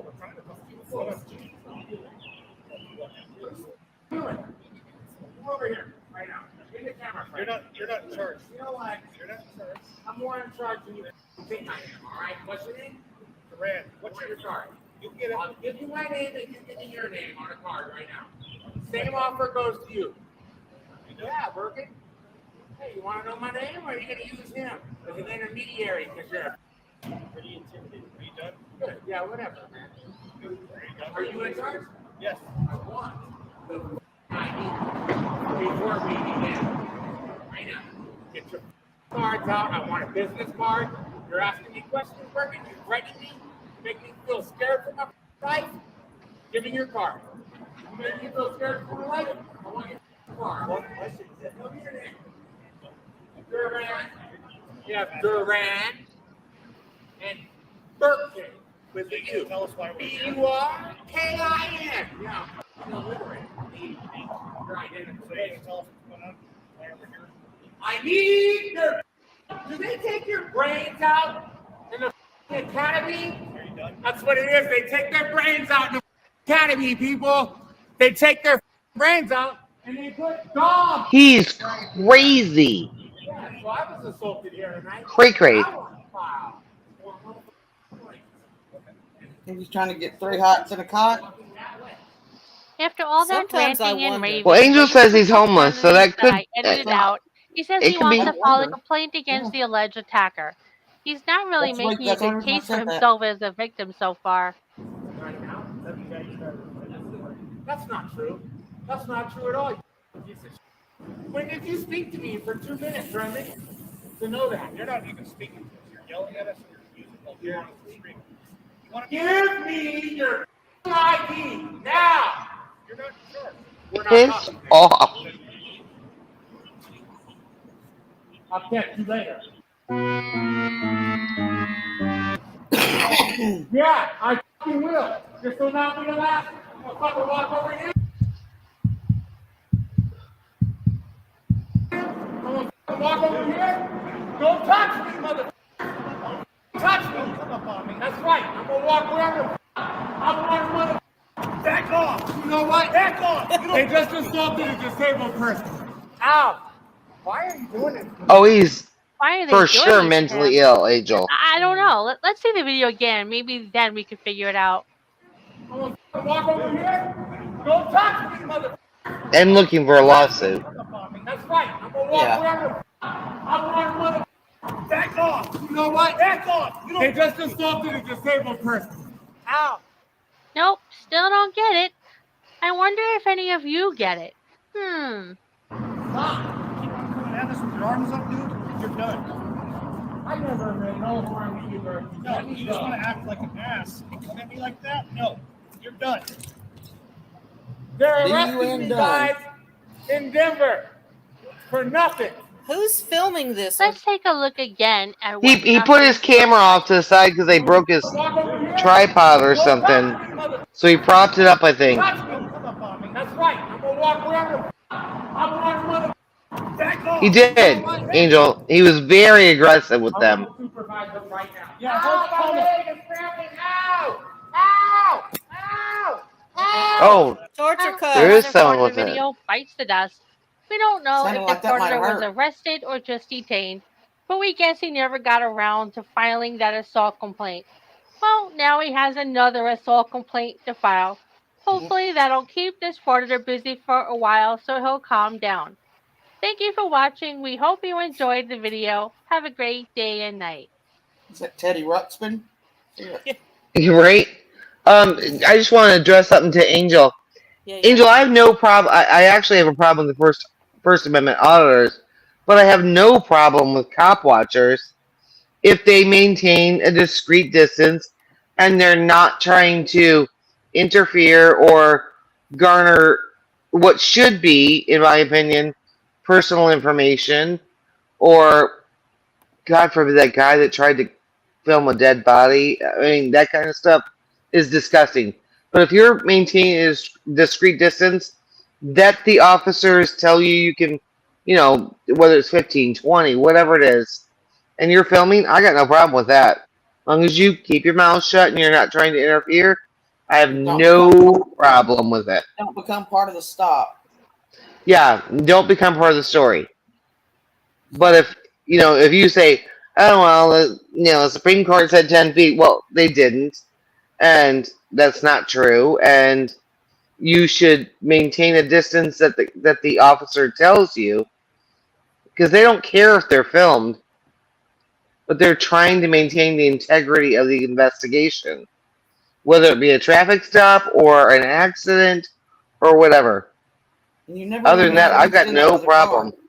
Yeah. Right. Well, then there was that one guy who was nosing in on a situation where there was an armed person. Mm-hmm. And it's like, he's like, well, the Supreme Court says you don't have to protect my safety. Actually, they never said that. Well, they did, but you have to read the whole case. It wasn't right. about It's not in those words. Right. They quote it wrong. As they often do. Silence voice should be eradicated. Silence voice, yeah. Ugh. Yes, silence voice should be eradicated. Terrible. And if you're just filming but if you're going somewhere and creating busy work for stuff that you don't need, like requesting FOIA requests that accountability, thank you very much. Just because you can, just to create extra work for people, I also don't agree with that. If it's not something you need because it's something you're looking up or you're researching or whatever, I'm sorry, piss off. Really straight up. I mean, that's just stupid. I agree. I mean, like accountability angel. It's a waste of resources. Like that guy that audited them, he goes there and he bitches every time they call the cops, and they're like, they're wasting resources by calling you. You're wasting resources by being there. Yeah. I mean, 100%. Well, I'm afraid I truly dislike LIA I'm and not a fan of Amagansett Press, so I can't agree with you. I despise them. At all. Oh, God. And Amagansett, he pulled his kid out of school and is just teaching him to be disrespectful. It's the disrespect. It's not really so much what they do. It's the way they talk to other people. And they talk down. He can talk as low key as he wants to. He doesn't cuss, but the things he says to people is disrespectful and it's rude. Yeah. It's extremely rude. And I don't mean that as any kind of disrespect for you, Angel. No, not at all. By all means, watch the channels you want. But the fact is that they purposely modulate their tone so that they appear to be respectful when they're not being respectful. There's been a lot of and I don't like that he's been very disrespectful to. And just because they've been on this earth that much longer, they deserve that much respect. Just a little bit. And calling them sir in a condescending tone doesn't cut it. Well, it's like when LIA came up on that traffic stop from the dark across the lawn, and they were like, "Hey, who are you?" Whatever, and he's like, "You don't know me. You don't know nothing." And he You know didn't this, show that, and the the whole other thing. thing. And he's did not right. He show. showed 20 seconds, He and didn't he's show him not on the walking in from the sidewalk. dark. He's on the lawn at that point. Mm-hmm. And he's like, no. And it's been well proven that people have snuck up on traffic stops or whatever else and shot cops. So you don't get the benefit of the doubt. You don't deserve it, and you don't get it. Yeah. Yeah, Okay, those are guys. two of my least favorite. Okay, Yeah, guys, on sorry, that Liz. happy Mine note, too. I will say good night. Thank you all for joining me. PayPal Patty's not And, really a problem anymore. Maybe next time Not we'll much have anyway. some different stuff. Thank All you, right, honey everybody. buddies. Thank you, thank you, thank you. Bye, lovey. Bye-bye. Bye. Huh? You leaving? Bitch, she just took off. We'll kill her. Yeah, I said it. All right. Yep. I'll see you soon, Carla. I can't hear you, honey. What? You can't hear me? Can't hear you. Serious? I can Well, see your fuck. circle moving, but I can't hear you. Well, shit. Honey, bye-bye.